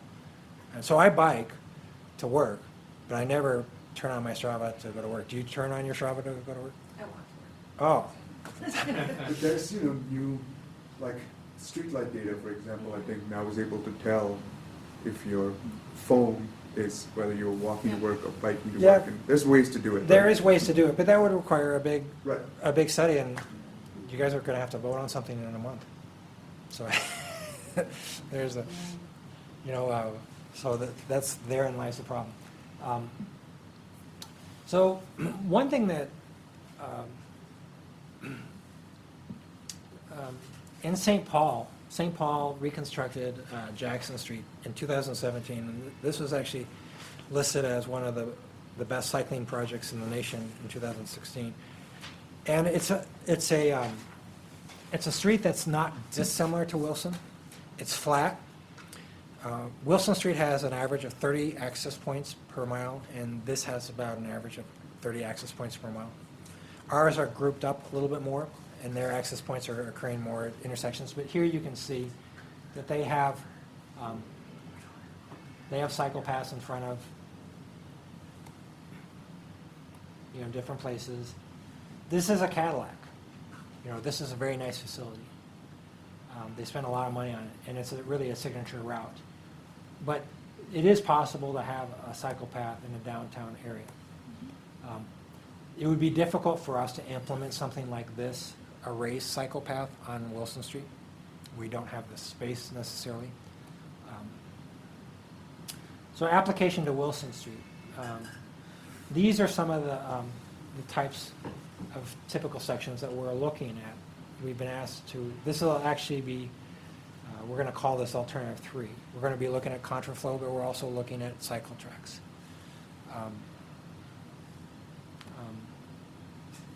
This would be a better, I'm going to breeze through this, but here you can kind of see this is what it would perhaps look like.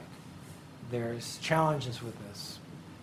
I've been on the phone with NACTO in Washington, D.C., and Portland, Oregon, and Minneapolis, and I've got calls into Seattle and San Francisco. 8 foot is too narrow. We probably need to go 10. Okay.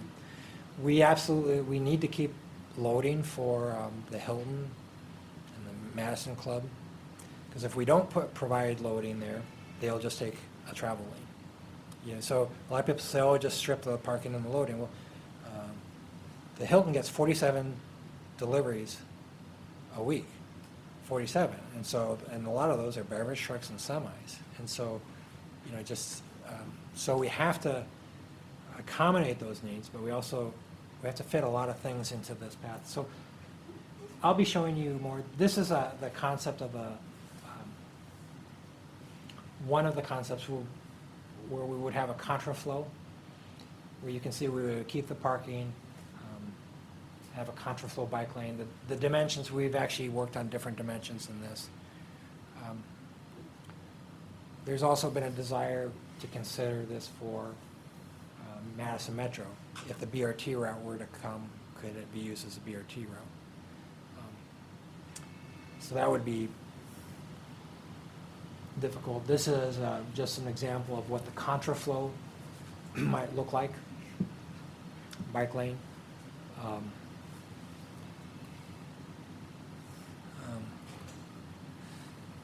Okay, this is actually distracting. This was supposed to be a green. Could you imagine that that yellow is green?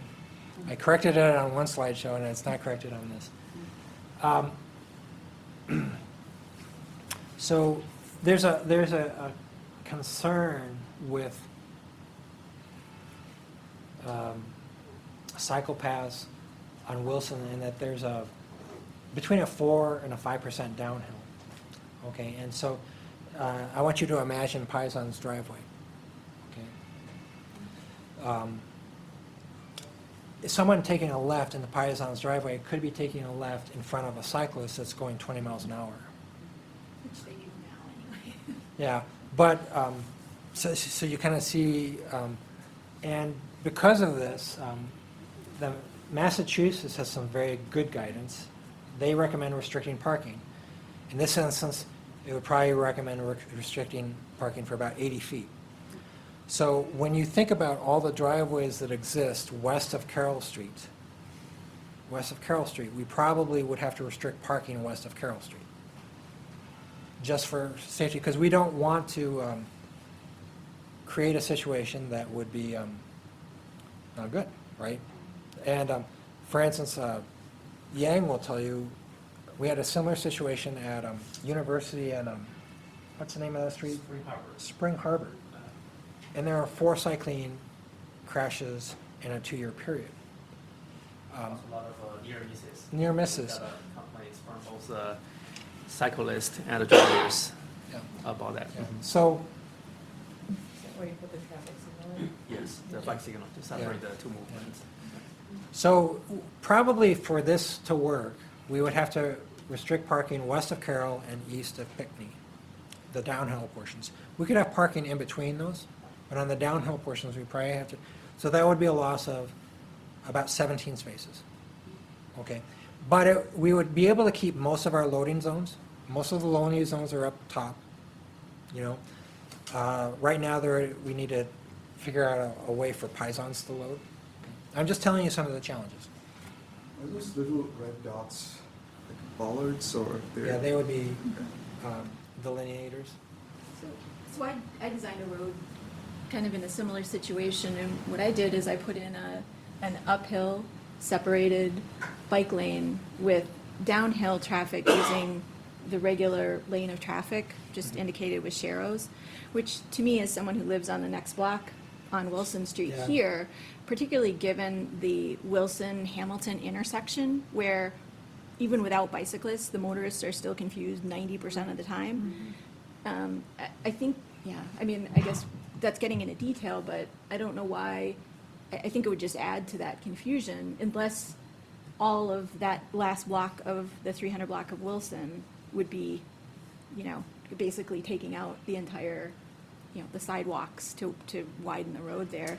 Yeah, we are. Or eliminate one of the We're basically lanes doing, of traffic. we're doing the minimums. We're pretty much doing the minimums everywhere. I wish, I asked NACDO National.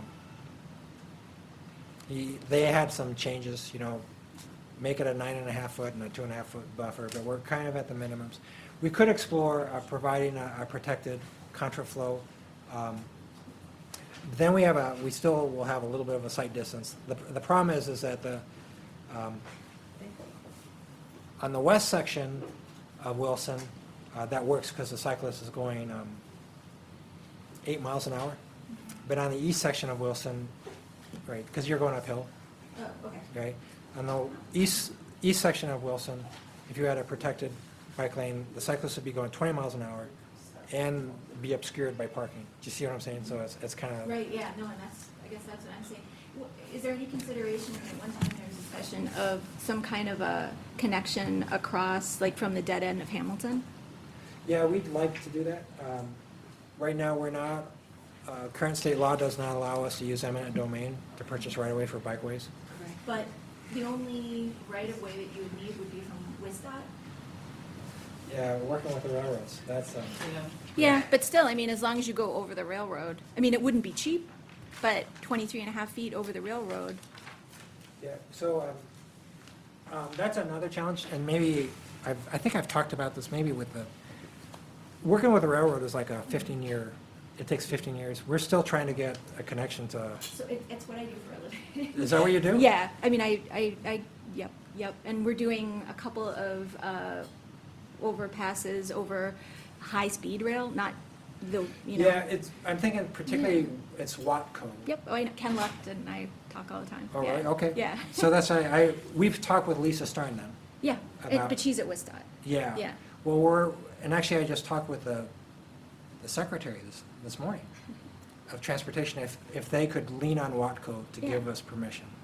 I can do that too. So, Yeah.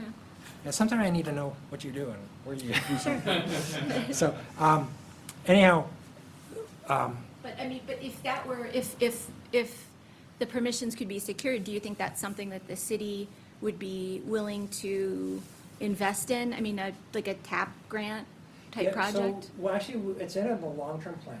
And Okay. basically, it's to connect with the lower edge of Hamilton, and then Hamilton still would come to, but you would still get to this portion of, you still come to the Hamilton-Henry intersection, and then you still have the hill. So this, what that does is it takes out the first two blocks of Wilson Street, which are, in some ways, they're almost the easiest blocks, because the other one. But it could also facilitate this, whereby you could be directing the traffic from the bicyclists. The majority of them could be directed to that overpass, as opposed to having to continue straight. Are you talking about an overpass over? Yep, Over John Hall? yep. Oh, yeah, right now, yeah, that, we're looking at something different there. That would be, we're looking at an underpass, perhaps North Shore to Broome, okay, that would be an underpass. It would be below lake level. Yeah.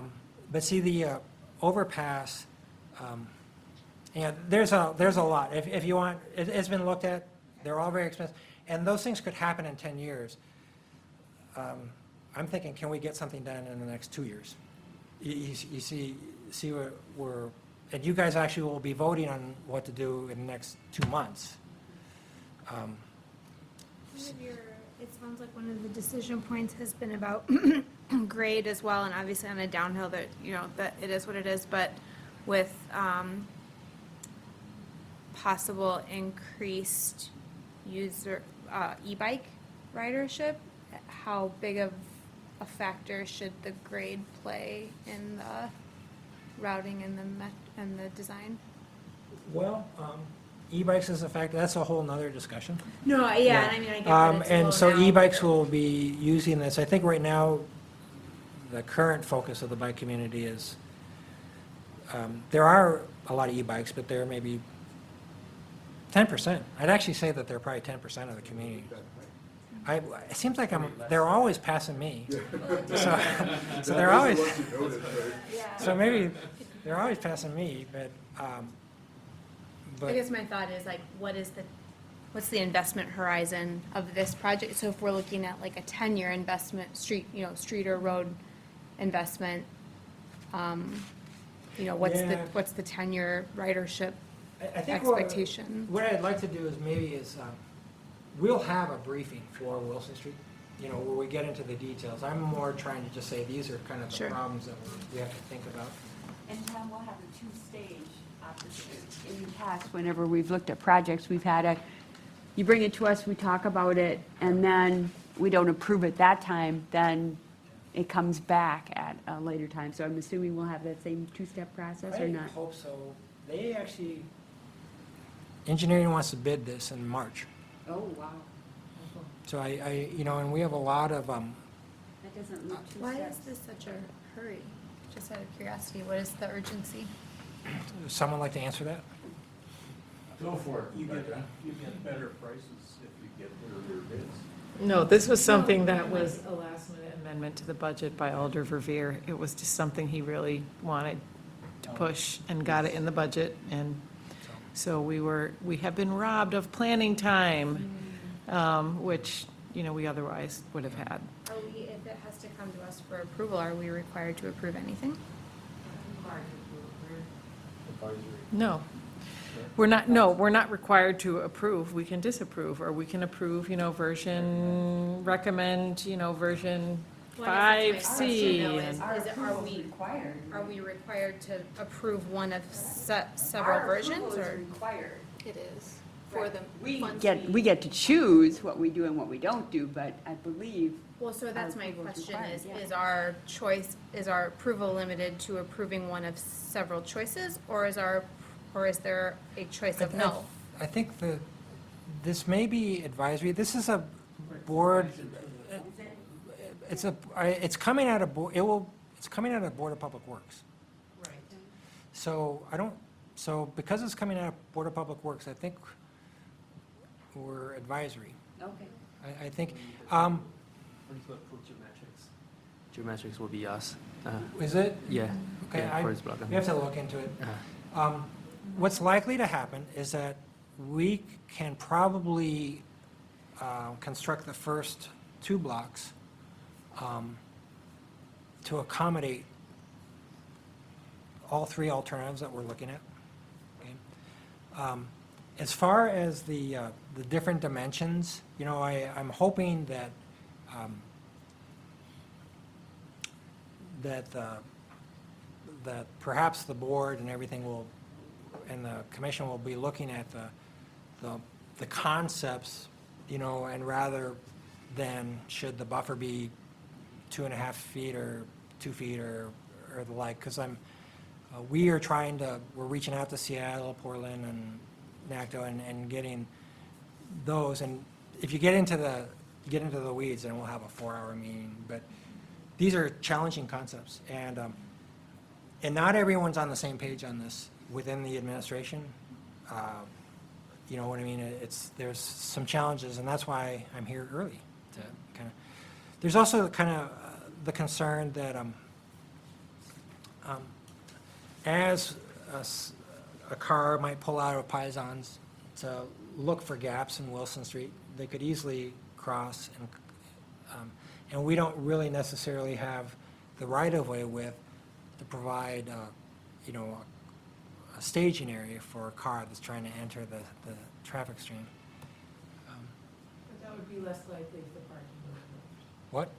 That would be less likely if the parking were removed up the street. Yeah, so there's Right. advantages to that. But then there's the 17 spaces, and we'll just see how it all plays out. I think that we will not propose something that our engineers would not be willing to stamp, and this is actually an instance where stamping a street project in the neighborhood is not a big deal. This is actually something where I think if 1 or 2 cyclists gets hurt in something like this, it will be difficult to implement more of these. Do you see what I'm saying?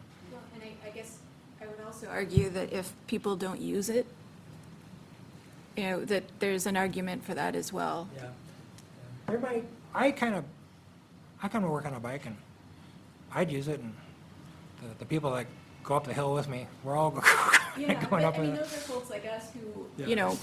are fine biking up by the court You're house. You're this 15% Yeah, here. yeah. And what I see, and that's where I live, I see a lot of folks, a lot of B-cycle folks, right? Yeah.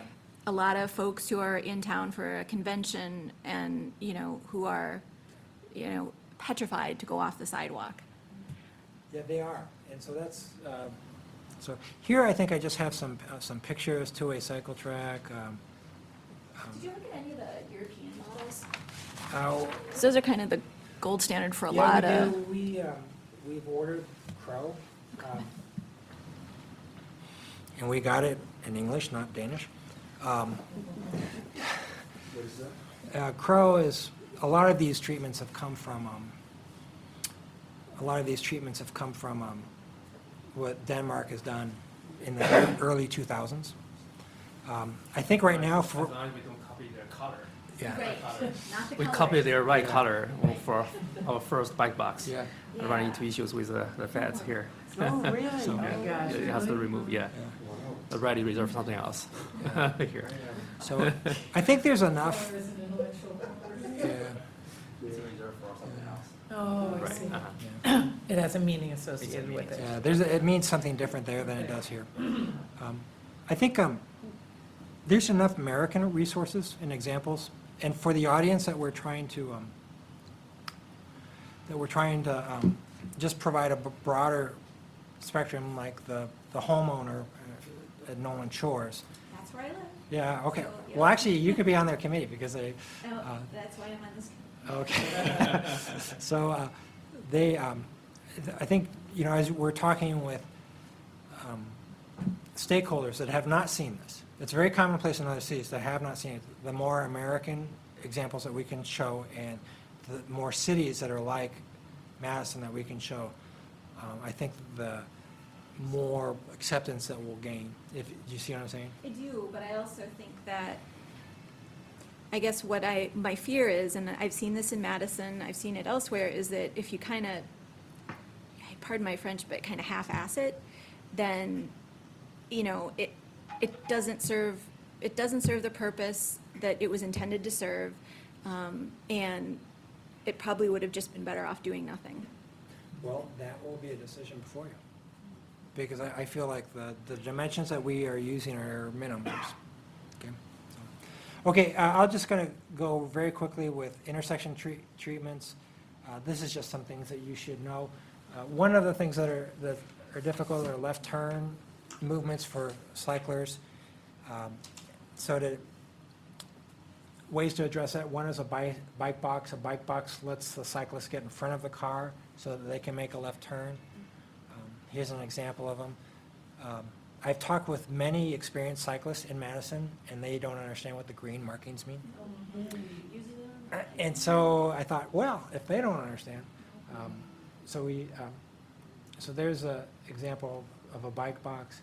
And then the two-stage turn box is kind of going to the far side of the intersection and then crossing perhaps like a pedestrian. We actually have these on Johnson Street. We don't have them colored. I think maybe we'll perhaps increase more of our colored markings. I remember trying to make this movement on a bike on County Highway PD, and I just felt like I was taking my life in my hand. I feel like if you're going Westtown University, you have to do that anyway. Yeah. So it's very, and so these two-stage turn boxes are pretty, a nice thing. You can kind of see how they work there. And so people do use that? I mean, that's, Oh, I use them all the time, yeah. yeah. So yeah. Now, is a two-stage turn box considered an all ages and ability treatment? Probably not. Yeah, but they're still, they're great. I think they're great. There's another example. Here's an example from Johnson Street where we have a two-stage turn box. Everything is different though, because since Johnson's a one-way street and our bike lane is on the left instead of the right, our two-stage turn box is on the left, and it's not colored green. And then there's diagonal crossings, which I think I've pretty much kind of covered what I intended to cover, just to provide a background of things that will be coming before you. We have a Bassett Street meeting on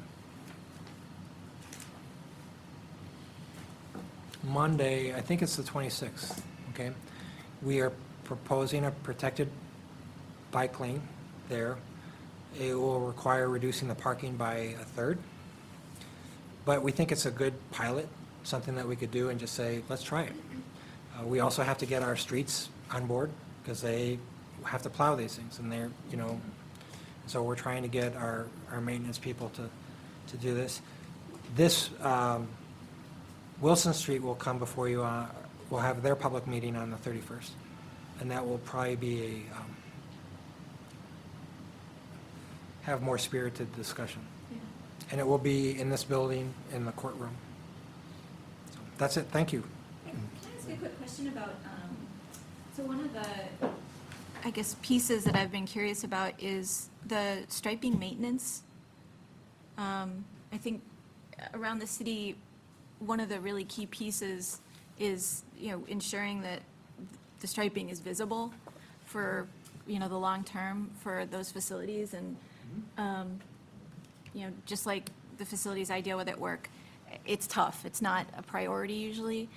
So I just don't know what the city's kind of program is with striping maintenance. Is that you? Yeah, that's a very good question. So, yeah, we have an annual budget to maintain our striping, and I guess for us, it's at a pretty high priority. But the problem that we're facing today is that we're starting doing more and more things, especially for pedestrians. For example, continental crosswalk markings, or red crosswalks. And for bicyclists, like the more green markings, either bike box or green lanes. And our funding is not keeping up with that. That's okay. So yeah, I think for the next budget season, which will be coming up pretty soon, we want to bring up that issue. We need the funds to keep up with those. Yeah, good question. Any other questions for Tom? Great discussion. Yeah, right. More to be continued, right? More time than I.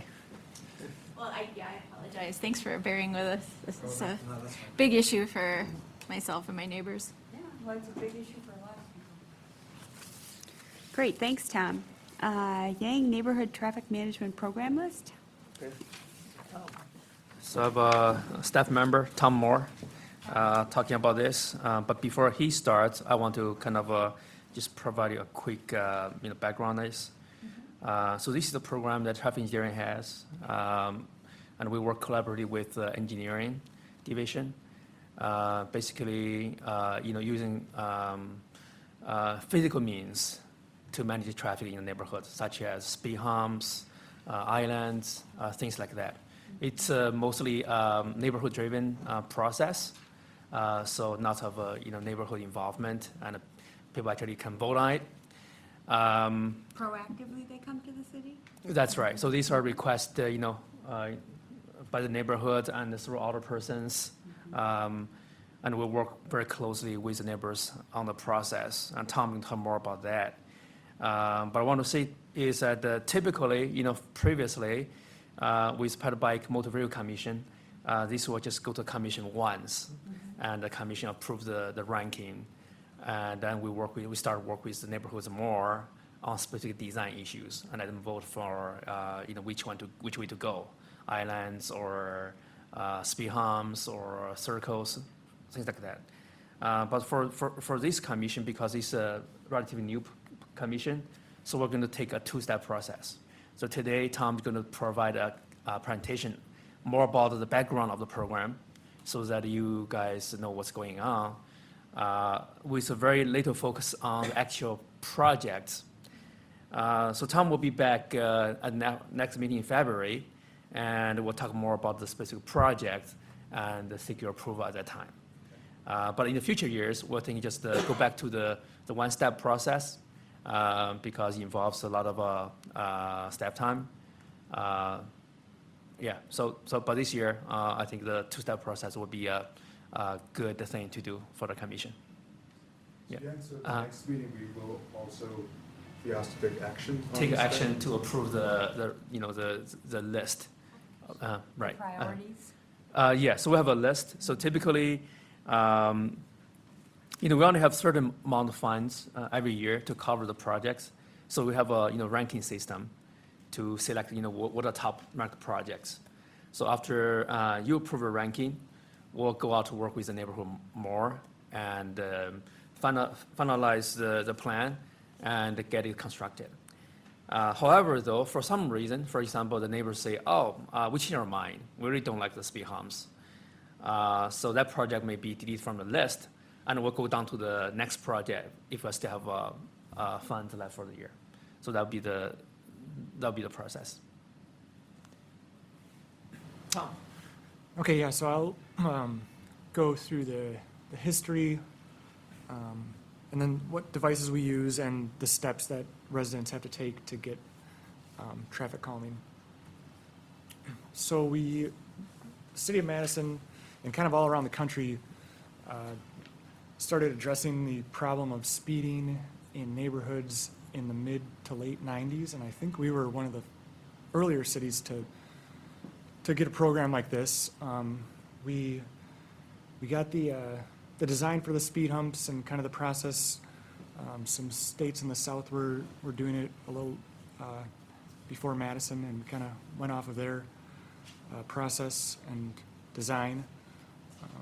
But the complaint was just growing in neighborhoods of speeding, and typically what was done before this was that we'd send out police and they would sit there and give out tickets, and then as soon as the police were gone, speeding would keep happening. So this was considered permanent police, and it uses active devices instead of passive, so that's devices that make a driver change their behavior instead of asking a driver to change their behavior. So the two main devices that we use are speed humps and traffic circles. We typically go to speed humps first because they are most effective at slowing down traffic along a stretch of a street. We try to space them out around 300 feet. A lot of areas, residential areas, that's kind of determined by the driveway spacing. Some places, the driveways are spaced so close that we can't even fit speed humps. So that's one of the factors, especially in the older neighborhoods. And then we always check with Metro and Fire to see that the speed humps won't affect their services too badly. What are the rules with the road speed limits for these? Yeah, we 25 mile per hour. If it's higher than that, then we can't. We don't really use it. Yeah. Can I ask? Chuck, there was an email from someone with regard to the 1300 block of Spade Street, and he commented in there that he thought speed humps were unlikely because of the bus route. And there was a comment that disappointed that the city would install speed humps on a bus route. While I generally find the bus a pleasant experience, I do know some riders who complain of feeling carsick on the bus, especially with a subset of drivers. The jerky motion when the bus goes over speed humps will be uncomfortable and perhaps even unsafe. So, I mean, what's Metro's position on speed humps? You mentioned it here, and it was specifically brought up by somebody here. Well, it's case by case. As we work with traffic engineering, there are speed humps, which I will call robust, large speed humps that we don't like to have any regular routes going over. We have smaller speed humps. I'm thinking of the Route 19 because it's near where I live on Mohawk, and we manage that. The drivers get used to it, so it's case by case. When I first heard about the Monroe Street construction, I thought those new tabletops were going to be a detriment to our. I ride the route through there. I haven't heard one driver complain. It's on TV tonight, so I'll hear 50 complaints from them. But really, it has not been something that has been a detriment. And that tabletop is kind of like what we have out front here. And, you get used to it. It's not like a really robust speed hump where we would avoid having a regular Route 2 or whatever. If you're ever out on the Route 5, south on Park off of Buick, there's a couple smaller speed humps. We manage that. There are drivers that complain about it. So it's case by case where we are now working with Yang as to whether we should do that on a particular route or not. Our staff hasn't even talked about Spade Street yet, so I have to reserve judgment until I hear more about what's being designed. Oh, this was a very definitive Yes, comment. right. Which I got the copy. I got of the under the email. impression that it's not that definitive. Right. I don't recall discussing it with traffic engineering. If we have, I'm sorry, I forget. We will look at that email like we do other clarifications and get back to the commission.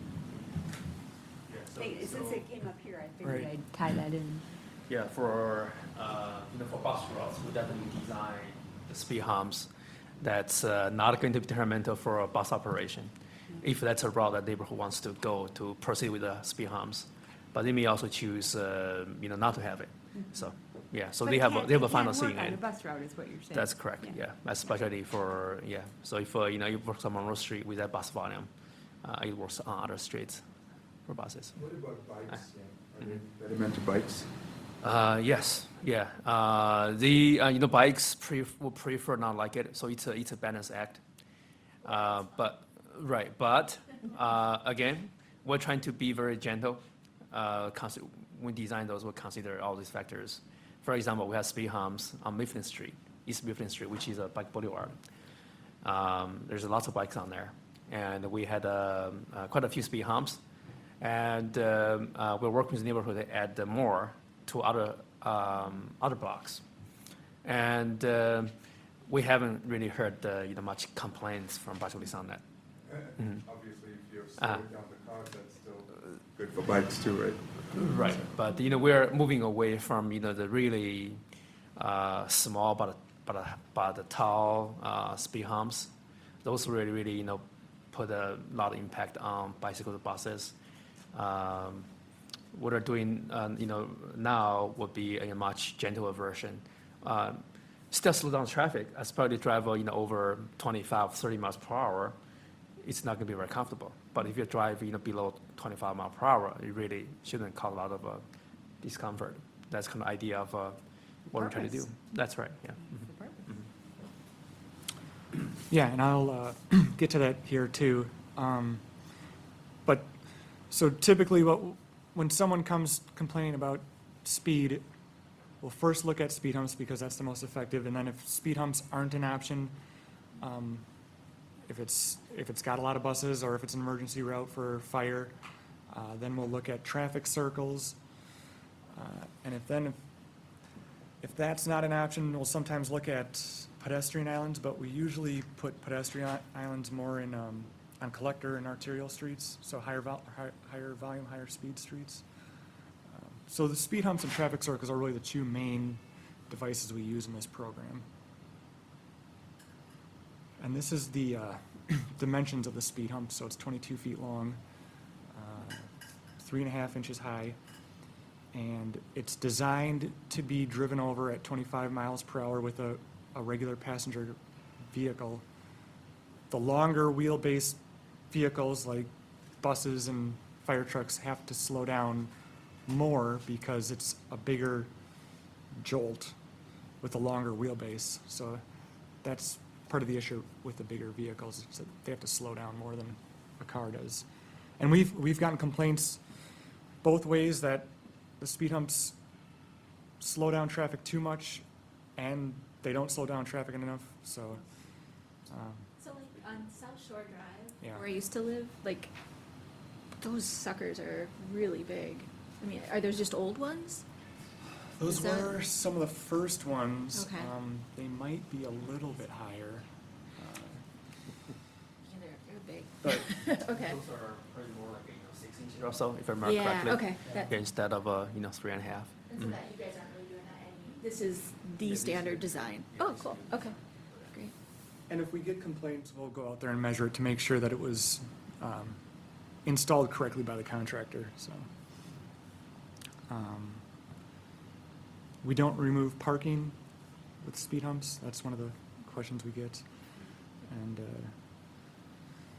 so it slopes down to the curb, so water can drain. We don't have to change anything with the drainage, so works well in the summer. Can be issues in the winter with ice dams forming, but and this is a traffic circle, and with both speed humps and traffic circles, we cut them into the existing pavement, so they don't need to be installed with a new street. The contractor just comes in, cuts the pavement, and installs the speed hump or traffic circle. And when we design the traffic circles, we design it so that buses can make all the turns So that limits the size. So we'll make it as big as possible, but small enough that Metro buses can make every turn around it. So these are the steps that a resident would have to take to get this installed. They first contact us. We'll do an initial check with Fire and Metro to make sure that it's okay. Then the resident has to petition the other residents on the street blocks that are affected. And that petition is just to get our traffic study started. So they'll petition just asking residents if they are in favor of traffic calming. If at least half of the people on the street sign, then we'll start the traffic study. And that involves collecting data, traffic volume data and speed data. And then we rank the street in our point system, and it needs 30 points to be eligible for traffic calming. Then we bring the list of those rankings to the Transportation Commission. Hopefully it gets approved, or we get comments here, and then we do the final survey of the residents. So we'll mail out ballots to the residents on the streets that are affected. And then if 60% of the return surveys are in favor, then we will include that street for construction. And we put all these projects into one contract, so we'll have one contractor throughout the year install all of the speed humps and traffic calming devices. So for our ranking system, we assign points based on these criteria. We just recently added the neighborhood resource team referral. So if it's referred by a neighborhood resource team, we'll add 5 points to the street. So just a little bit explanation for that. Neighborhood resource team typically, works in the neighborhoods that need a lot of help. For example, underserved neighborhoods. So we kind of, give them some points for some equity concerns. And this is the list that you have, so I think we're going to talk about this next meeting. But this is typical of what the list looks like every year. We usually have around this number of streets that get over 30 points. So these residents who brought these streets to us have been informed that their street either made the 30-point limit or didn't make it. Sometimes people complain that their ranking is too low, so we can provide this data to them to show what the volume and speed was and how the points are assigned. So, and then for the survey, we do one vote per resident and one vote for an owner. So if it's a rental, the resident gets a vote and the owner gets a vote. And then if it's a big apartment building, it's one vote per unit. And typically, Excuse me, if it's owner occupied, it's just one vote? yeah. Interesting. So if it's a rental, there's two votes? Yeah. And every year, the majority of the streets get approved. Every once in a while, there'll be a street that is voted down, so. By the residents. Yep. And we get opinions vary from one extreme to the other on the same street, so it's a polarizing, can be a polarizing process. But it's like a really good public process. Oh, yeah. Right, yeah. So if we just started without the vote and without this process, it would be pretty difficult for the city to decide who gets this and then backlash, and so I think it's a pretty good process. And I like the fact that it's proactive coming from the neighborhoods, Yep. from the residents in the neighborhoods. John, could you talk about the fire department's requirements? Yeah, so they just have emergency routes. So if it's a higher volume street, or if it's a neighborhood that only has a few ways to get in and out of the neighborhood, really to get into the neighborhood, so if they're responding to a call, yeah, we give them No the, speed, they're like, no, not any kind of speed. Yeah, yep, because like we'll give Troy them the Drive power to and just Wheeler, veto it. where yeah. someone was just killed, they have just like vetoed, but it's such a huge problem. Yeah. So like, they can't tolerate any level of speed bump or tabletop or anything? Right. So in that case, then that's when we'll look at traffic circles or pedestrian islands. So it's not going to ruin the suspension of a truck. If you go into this, let me know, but the cost difference? They're pretty much the same. We estimate about 7,000 for a speed hump, for one speed hump. It's just maybe like with the circles, the upkeep, since they all seem to be planted here, so I imagine there's some ongoing maintenance with that Yeah. cost. Actually, we typically work with the neighborhood, To take adopt the it. ownership of the landscaping, so they maintain those. Oh, that's Right. great, Uh-huh. okay. It takes more room for traffic circles typically, doesn't Yes. it? Yeah. Yeah. So Yeah, then Can fire otherwise- trucks just still get around them? Can fire trucks tolerate traffic circles? Yeah, if we design a way that if we know it's a fire route and we have to have something, we probably make a smaller circle instead of a really large circle, so everybody has to do a really difficult maneuver to get around. So we'll do a smaller circle and the fire trucks can get through with a relatively higher speed. Good question. One of my concerns with this process is that because it inherently comes from the neighborhoods, it's, my experience with neighborhoods has been that it's usually, wealthy and traditionally mostly white neighborhoods who have the power to be able to go around and collect these petitions, have the time to be able to do that. And I wonder if, neighborhoods who don't have that are being represented adequately in this process. And, if it's something that the city should kind of take an overall look at where the crashes are happening and sort of rank it on their own. Because, and again, you're seeing neighborhoods being able to veto certain traffic controls, right? Even if that might mean that it's inherently inequitable to certain people in that neighborhood, people who don't have cars, for example. I was just wondering what your thoughts were on that. Yeah, that's a great point. Yeah. So I thought a lot about that as well. We have to admit that all city governments or any kind of governments are typically complaint driven. So which means folks have a better access to government will get more service. So that's something that unfortunately happens everywhere. So we have been thinking about some changes. For example, starting from last year, I sent quite a few staff members actually going to neighborhoods to the neighborhoods that we rarely hear anything about. We went to, for example, some of the neighborhood resource team areas. We go to their neighborhood events, might be a neighborhood barbecue or something, and then we go to their neighborhood meetings and NRT meetings to be proactive and ask what traffic problem you have and how can city help. So we kind of gather some projects that way.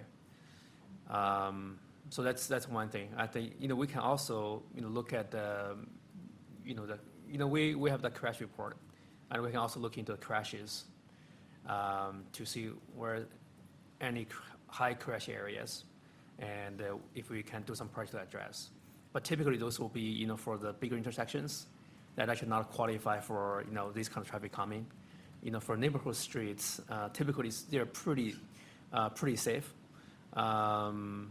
But still, if people speeding on your residential streets, it impacts your quality of life, and people have to be extra careful. You may not allow your kids to go out to play, for example.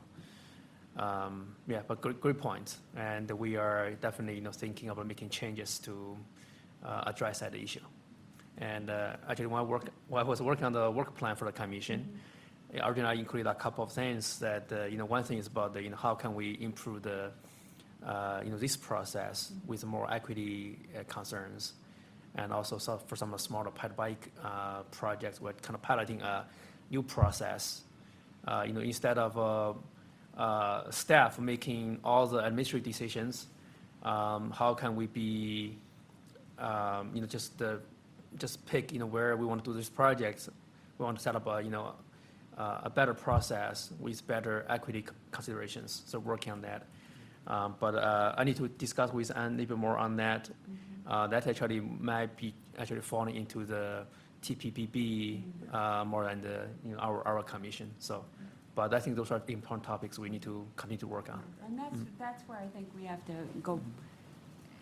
We're still trying to figure out what goes to the policy board and what goes to the commission, and how do we interact with each other, and I see things going both ways. Yeah, and Alder Campbell and I are meeting with Tom Lynch and also the chair of the TPPB, I think it's next week. Yeah, just to kind of talk about how we can sort of share information better, what sort of things need to go to TPPB, and, maybe standardize our reporting between these two bodies to each other. So. And oh, sorry. Ken, did you have a? Rebecca, on Troy. I think he beat Is you that out. He a had- 30 mile an hour? That is, right? As opposed to 25? I mean, because you're Yes. saying you only use these for 25 or lower, right? And so that, I mean, I drive Is it- there to Mendota is it- fairly frequently. A and lot I'm of people do thinking- very fast. Yeah, And but I'm thinking. Shift change times are, I mean, people Oh, yeah, have a but hard time. I'm getting saying, their driveway. if the issue is, if this only works for 25 or under, what do we have up our sleeve, if anything, when the road is posted at 30, but we, and I agree with you, have 40 to 40 plus mile per hour as your average speed? I Near mean, do school- we near have school. do we have a passive Well, stop device? signs, and I've asked TE to look into that. I don't know if you're looking into that for that Troy and Hovde potential stop signs at the top of a hill. But But that's the problem, if it's Yeah. posted at 30, then that sort of automatically says we have to go with something else. The toolbox that Yang and others are working on of options that we have to deal with things, hopefully that's going to give us another good reference guide that we'll have to think about these things. Yeah. Yeah. Bridget? Yeah, sorry, just two questions. So one, so I'm used to dealing with WISDOT and WISDOT roads, and when you have a similar situation on a WISDOT managed road, they'll do a study, but generally what will happen is they'll raise the speed limit if people are speeding on that road. So I don't know if that is it just different with a municipal level? Yeah, that's a very good point. Yeah, that. Well, they do. I mean, we've had it happen, particularly, I work with Right. parks, So, and right. they've done it to us several times. Right, so some traffic engineers, actually, some of the actually the national manuals actually say that you should set a speed limit based on how fast people drive. Yeah. So you should go out together or do a speed study, Yeah. and you should set your speed limit at 80%, Yep. 85 percentile of the speed people actually driving. That's some traffic engineers do, and that's actually some of the manuals will tell you to do. However, we have, I think here, though, as an our community, right, as an our community, good. though, I think we have a different feeling about that. Okay. Yeah. So Okay. we, Midvale would be 45. correct, yeah. Packers So will we- be 50. Right. Yeah. Okay. Speedway. So I would say, we're a little bit more progressive than that. Yeah. And we don't base our speed limit on that. Actually, we tend to reduce speed limit rather than raise the speed limit. Great. Yeah. And the So that's problem one- really comes when there's a discrepancy between, the design speed and the posted speed, right? So those two things need to be the same. And so if it's really a design issue too, right? Like you need to change the design of the roadway a little bit to get your speed that you want, so. Ash, I was thinking before when you were saying the thing as far as low-income neighborhoods, and thinking back when he had the low-income neighborhoods, and they're basically in the semi-suburb kind of thing. And so one of the things I would guess that drives, is it 25 or 30, is the width of the road, right?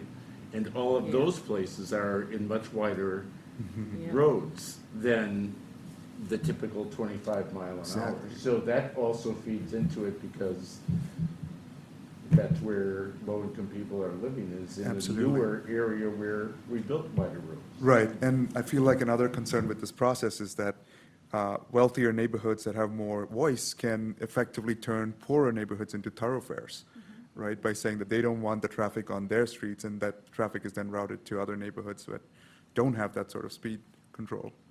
And It would be interesting to get, for example, the one on the southwest, to get the captain of the police there and to just say, are there areas where they're just chronic high speed? And they wish they didn't have to deploy units to try to deal with that, because I think that's another possible source of where should they be quieted. We get the crash report, but I don't think we get anything on speeding, do we? Is it going to be in no. this Mhm. quarterly safety report? I can't remember. The question you asked Captain Wheeler is the question. Yeah, right. Is that in the quarterly safety report? Yeah. Traffic report? So we have an opportunity for, maybe next meeting, we'll have a quarterly traffic safety report. So, again, one of the things we've talked about is making sure that the reports that we get are giving us the information that we want. The annual crash report, we said, yeah, this is great. You're going to analyze it. Well, we want to hear about your analysis. We just don't want to see the numbers. So as we look at these quarterly reports, we should be giving people feedback as to, this is what we want to see, or, hey, we want more information. So just keep that in mind when we look at those quarterly reports.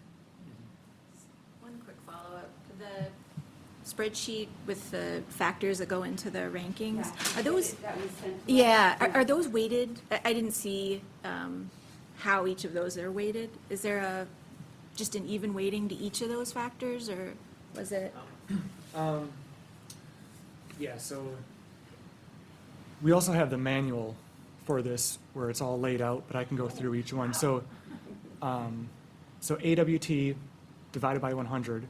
So, you can't see that. So everything, so these are like the inputs. Yeah. And then everything on this side of this line is the points. So this number corresponds to that. This corresponds. So divided by 100, the percent of traffic over 5 miles per hour over the posted speed limit divided by 3. That's what that number is. And then we multiply the previous 3-year crashes by 5 per block. And then if it's in a school area, it can get 5 points if it's within a quarter mile of a school. The general pedestrian area, that's if it's within a quarter mile of a park or some other high pedestrian generating facility. So that can be 5 or 10 points based on that. Is that half a crash in like a 1 vehicle versus 2 vehicles? So Or half a crash 20? would be 1 crash, but a 2-block area. Or an intersection crash. An intersection crash counts as half a crash. So yeah, the crashes get a little complicated for the points. But the school walk route, those are defined walk routes to each school that we have on file. And then if it's on a bike route. And then years on the list, if it's been on the list for over 2 years, then it gets 2 points. And so maybe there's something in there, something that could be added to the weightings or the points assignments for equity or something. Well, the NRT, it's an NRT suggestion, which is, those NRTs are in these neighborhoods, these underserved neighborhoods. And the police are, city staff are all part of that, and there's an awareness of general safety issues and needs. So that's kind of a wayward way that gets into this process. Yeah, but it's not on that spreadsheet. Does the NRT need to get added to that sometime, or? None of those are in NRT. Yeah, we should add that on here. None of them are in NRT. They haven't been. Except maybe. To Ash's point, perhaps. right? Browning is in NRT area.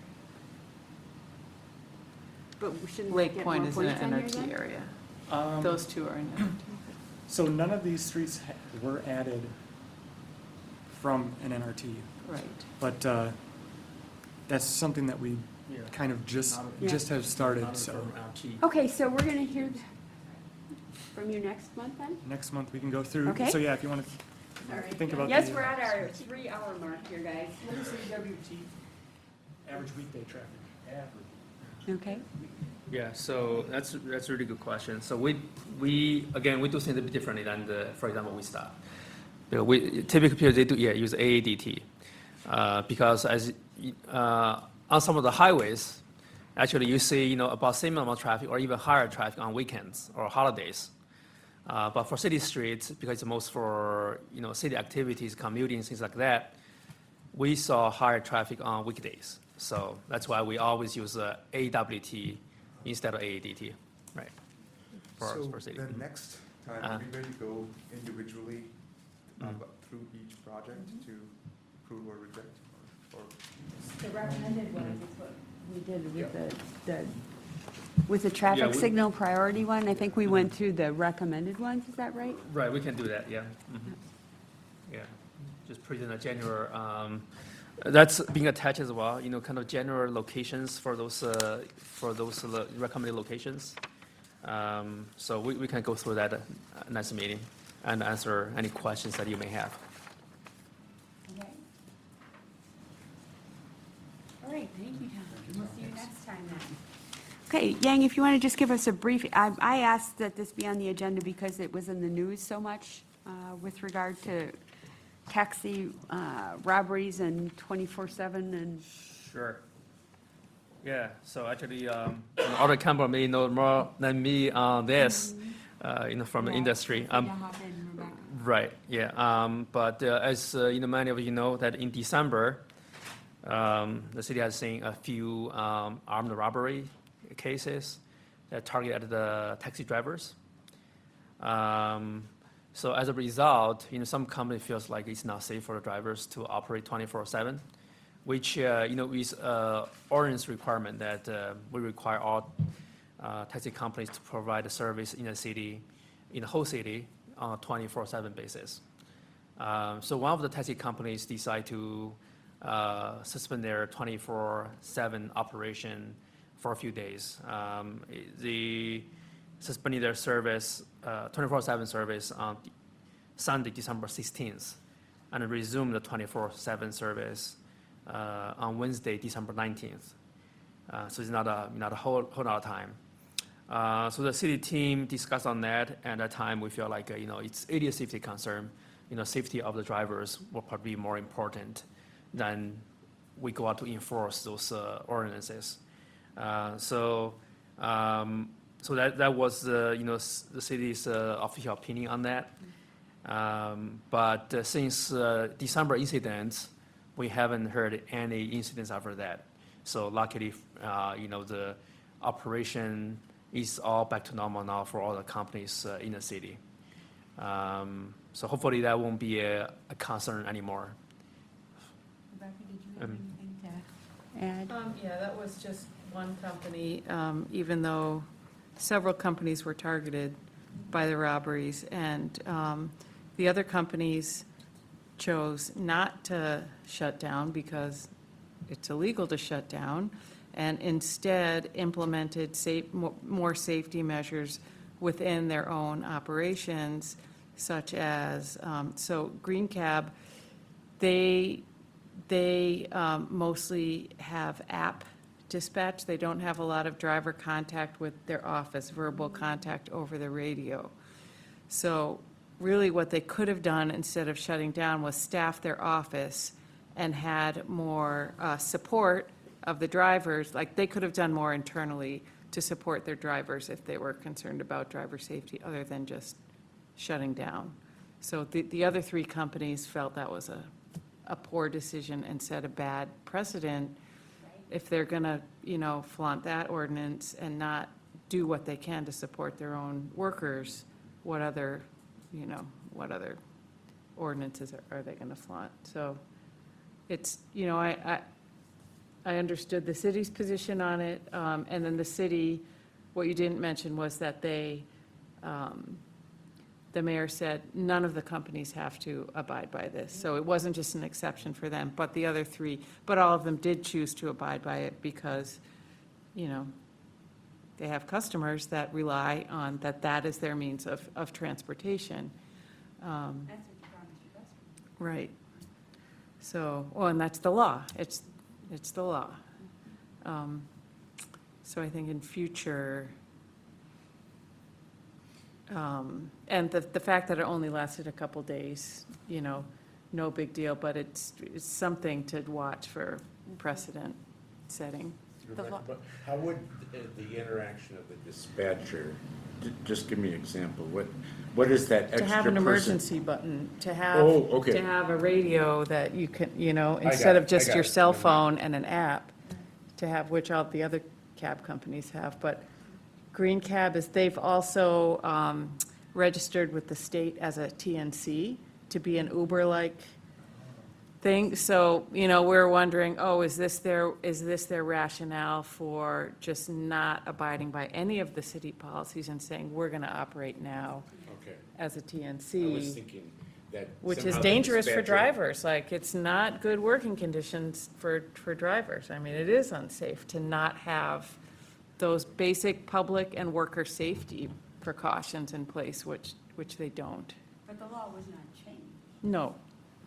Well, they did get the law changed, the taxi law changed to say taxis don't have to post rates on the outside of their cabs anymore. So they're pushing for ordinance changes within the city to make it easier for them to, you know, kind of hedge their bets one way or the other. But I think they experienced that, like, trying to run an app-based taxi company, it's dangerous for workers, for their drivers. Yeah. Well, this is safety, one of our Yeah. prime things that we, you know, we're responsible for. Mhm. So I wanted to make sure we at least had the conversation and, you know, stay apprised of any other concerns or issues that come up. Any other comments? Okay. Our crossover report, Ash and Rebecca? Because Ash was gone. So I gave both. So at our last TPP meeting, it was a long meeting, even though the agenda wasn't very long. But I think of note for this committee is we got a very long report back about bicycle facility winter maintenance, which has been an issue for over a year. Recommendations came out a year ago, and then a staff team has been working on and responding to some of those recommendations. And a staff team from Engineering, Parks, and Streets gave us a presentation and showed us how they were implementing some pilot projects. And apropos of what we heard about bike facilities, there was one funny moment when the streets department head was talking about them using like little a brush, you know, they use brush, those little cat machines, right, that they do on paths, but they were doing it on an on-street bike lane.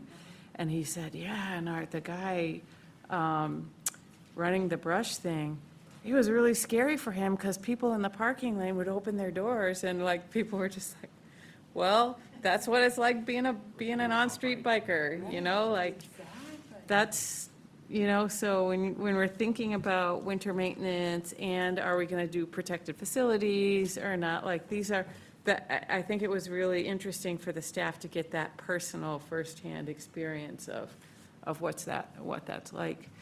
So we'll see this eventually then? The winter maintenance? I don't know Because if we will. won't we have to implement? So there's a not approve it, plan. But won't we have to implement it or be responsible I think for- TPPB is going to be responsible for somehow following through. That's, Oh, okay. that's where it's been. Okay. Because it's like policy. Okay. It's going to be, it is a budget because some of the recommendations, I don't know, we asked for more information on this, but there was like $100,000 price tag put on on some of those. So it's budget, but it's also policy. So are we going to adopt some of these recommendations as actual policy? What are they going to cost? Who's going to do what? But it would be good for this group to be apprised of what's going on. I guess I was thinking an informational session just to let us know what the current policies are, because if there are any issues that come up relative to safety or anything as they're operating, those types of things might come to us. So I'm trying to understand how we might interact with that. Well, there are practices, it's not real, I mean, and there are some policies, but you have engineering, parks, streets, and is there a fourth? Are those three mostly? Who are doing who take care of different parts. So coordination is a big issue. And then, So you think an informational presentation would be helpful, or? after things get worked out a little bit more? Yeah. Yeah. When appropriate, okay. So we also got, Tom Lynch gave us 2 presentations, one on the BRT funding options and one on the Metro facility report, giving options and prices for what a new or satellite Metro facility would look like. And the interesting thing there was that there were 3 different options. One, or maybe 4. One, just stay at East Wash. One, move to Nakusa or have a satellite at Nakusa. Another one, some place on Highway 30, so maybe at the Packers, and 30 at the, Shopco. It wasn't really described. And then another at Oscar Mayer. And the Oscar Mayer site looked long-term a lot cheaper and a lot more workable and flexible in terms of keeping the Ingersoll and East Wash site, as we're even now investing in it and upgrading it. And its proximity to the North Transfer Point and in itself being a critical transportation nexus, and at an affordable price and practically ready to go, because they're looking at these big empty warehouse buildings that could be retrofitted, but the buildings are there. So that was interesting. And then BRT funding options, he went through a lot of different potential ways that we could actually fund it without having to have an actual RTA. So those are all in Legistar, I believe. You can link to those. So those are the kinds of things we're dealing with at the TPPB. Yeah. Well, I think it's interesting to see how we work together between the 2 groups. We're still figuring it out, I think. Yeah, great. Well, thank you. Because, I think, for example, Metro facility report, that's planning, but it's also, Chuck's budget and his capital budget and, things that this group really needs to have a handle on and think about. Yeah. Good, thanks. Any other comments or questions? Okay. We have been trying to find a date. It was requested that we have traffic engineering and parking tour and orientation, and our thoughts are to do this in 2 stages. One, an indoor stage, because it's really, really, really cold outside right now. And then when the weather gets nicer, to do an outdoor stage. But the indoor stage has to happen during the day, doesn't it? Yes. Like before 5 o'clock. Right. So, And I did talk to traffic engineering and parking utility staff, and we got a few dates for you guys. Patrick, you have those dates on paper or no? Yeah. Right. Oh, you do? Okay, great. Okay. So I just didn't know how you wanted me to Okay, present it, but I sure. figured everybody We can could just have their distribute own and to- then okay. Sure, yeah. mark what Uh-huh. works best for them. Right. So just, so provided the 3 dates with 5 choices. So yeah, after each of you get a copy. The old-fashioned doodle poll. Right, and maybe you can fill in what's your availability and get it back to Patrick. Right now? Yeah, right now, or later, that's fine, yeah. So among these 4 days, so February 27th will be the preferred day for the staff. Which day? February 27th will be the preferred day. And parking utility staff may have some, the main staff who wants to meet you guys may have some conflicts on the 6th and the 7th. So that those 2 days will be the least preferred dates. So the February 27th is the most preferred dates. So, and that's the date of our second Transportation Commission meeting of February, if we Right. have it. Uh-huh. So if we did 2:30 to 4, I mean, we could potentially, even move up the time of that meeting. I mean, if people are willing to make that time available.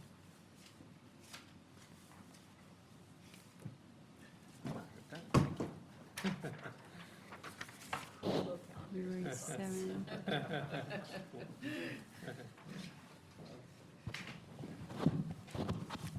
Wow, I can do all of them, Patrick. Unbelievably, I can do all of them. It's just even more efficient than I do. These are my least favorite.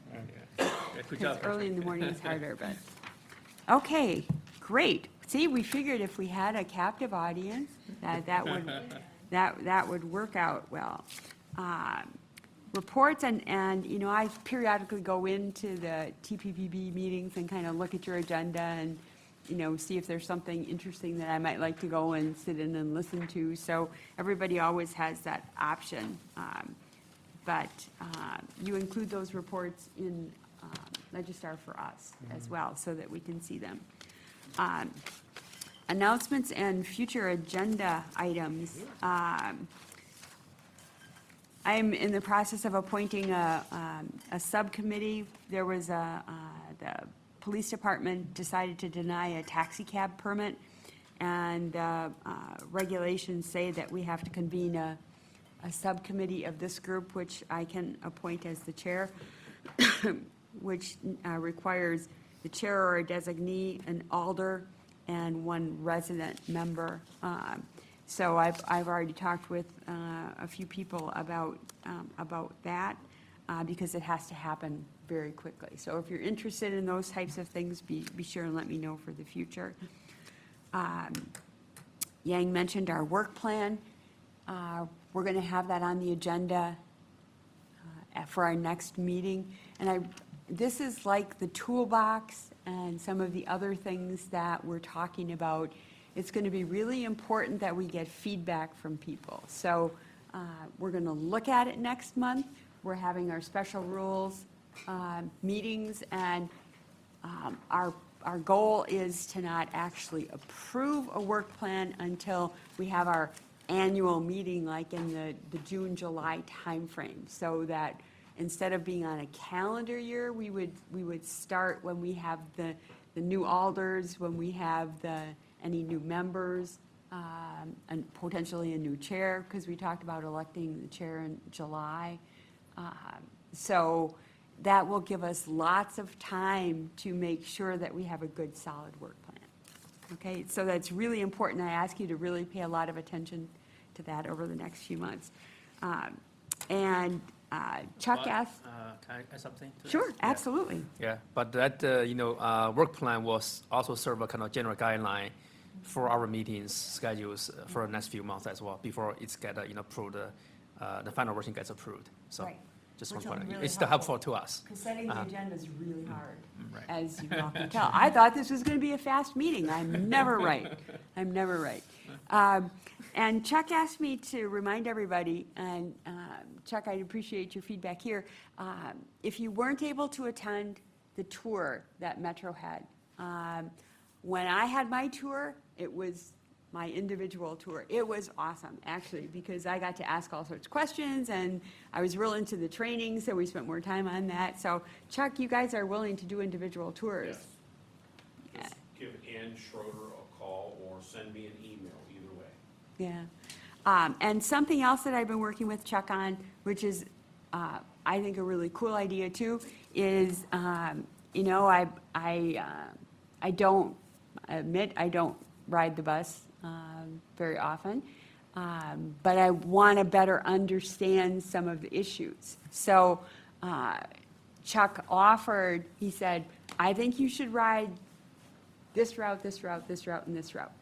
And I'm like, okay, sure, right now. So how do I do that? I don't ride the bus very often. So Chuck, you want to explain how we're figuring out how I can do that? Yep. Yeah. It's kind of like a little treasure hunt kind of thing, actually. And everyone is welcome to have their own interest, and we'll try to tailor your ride to what your interests are. So one of the big events over the last couple of years has been related to thinning out bus stops.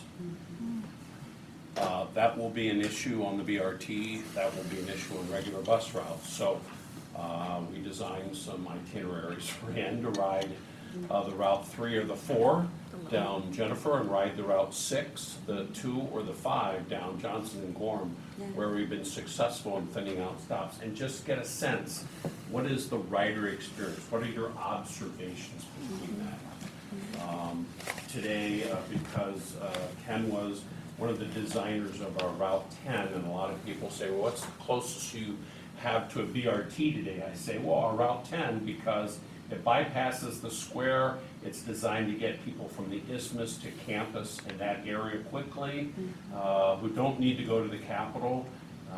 And its ridership is now one of our 4th or 5th best ridership in the system.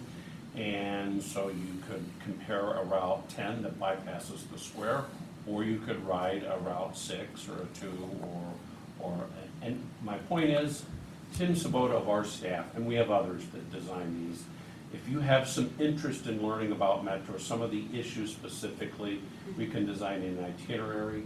If you just want us to plan your route to get to this meeting or something else where you're He did that interested for me. in. It's awesome. I'm going to give away one of Bill's comments. He's a 56, 57 rider. He said to me at a conference when he goes, wow, this is great. He said, this is like one of the best kept secrets. And what does that mean? It means it's a limited stop, rather good express route, one of the maps that you saw earlier, where you can get places quickly compared to some of our other options, which don't work that well. So if you're looking for something specific, we can help. If you're looking for something general, we can help. If you're a regular rider, you know how to use your app and the schedules, you don't need to call us.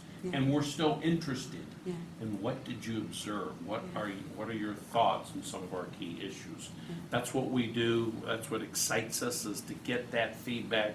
Some of you already give it, but if you haven't and you're interested in more itinerary support, we would be happy to put you with a partner at Metro's planning staff to help you design your itinerary. Yeah. So it's like a self-guided tour to get at some of the issues we've talked about and some of the things that maybe if you aren't a regular bus rider, you don't, I mean, I ride the bus to Chicago a lot, but I don't ride it as much around here for various reasons. So it was a wonderful service that Tim provided for me.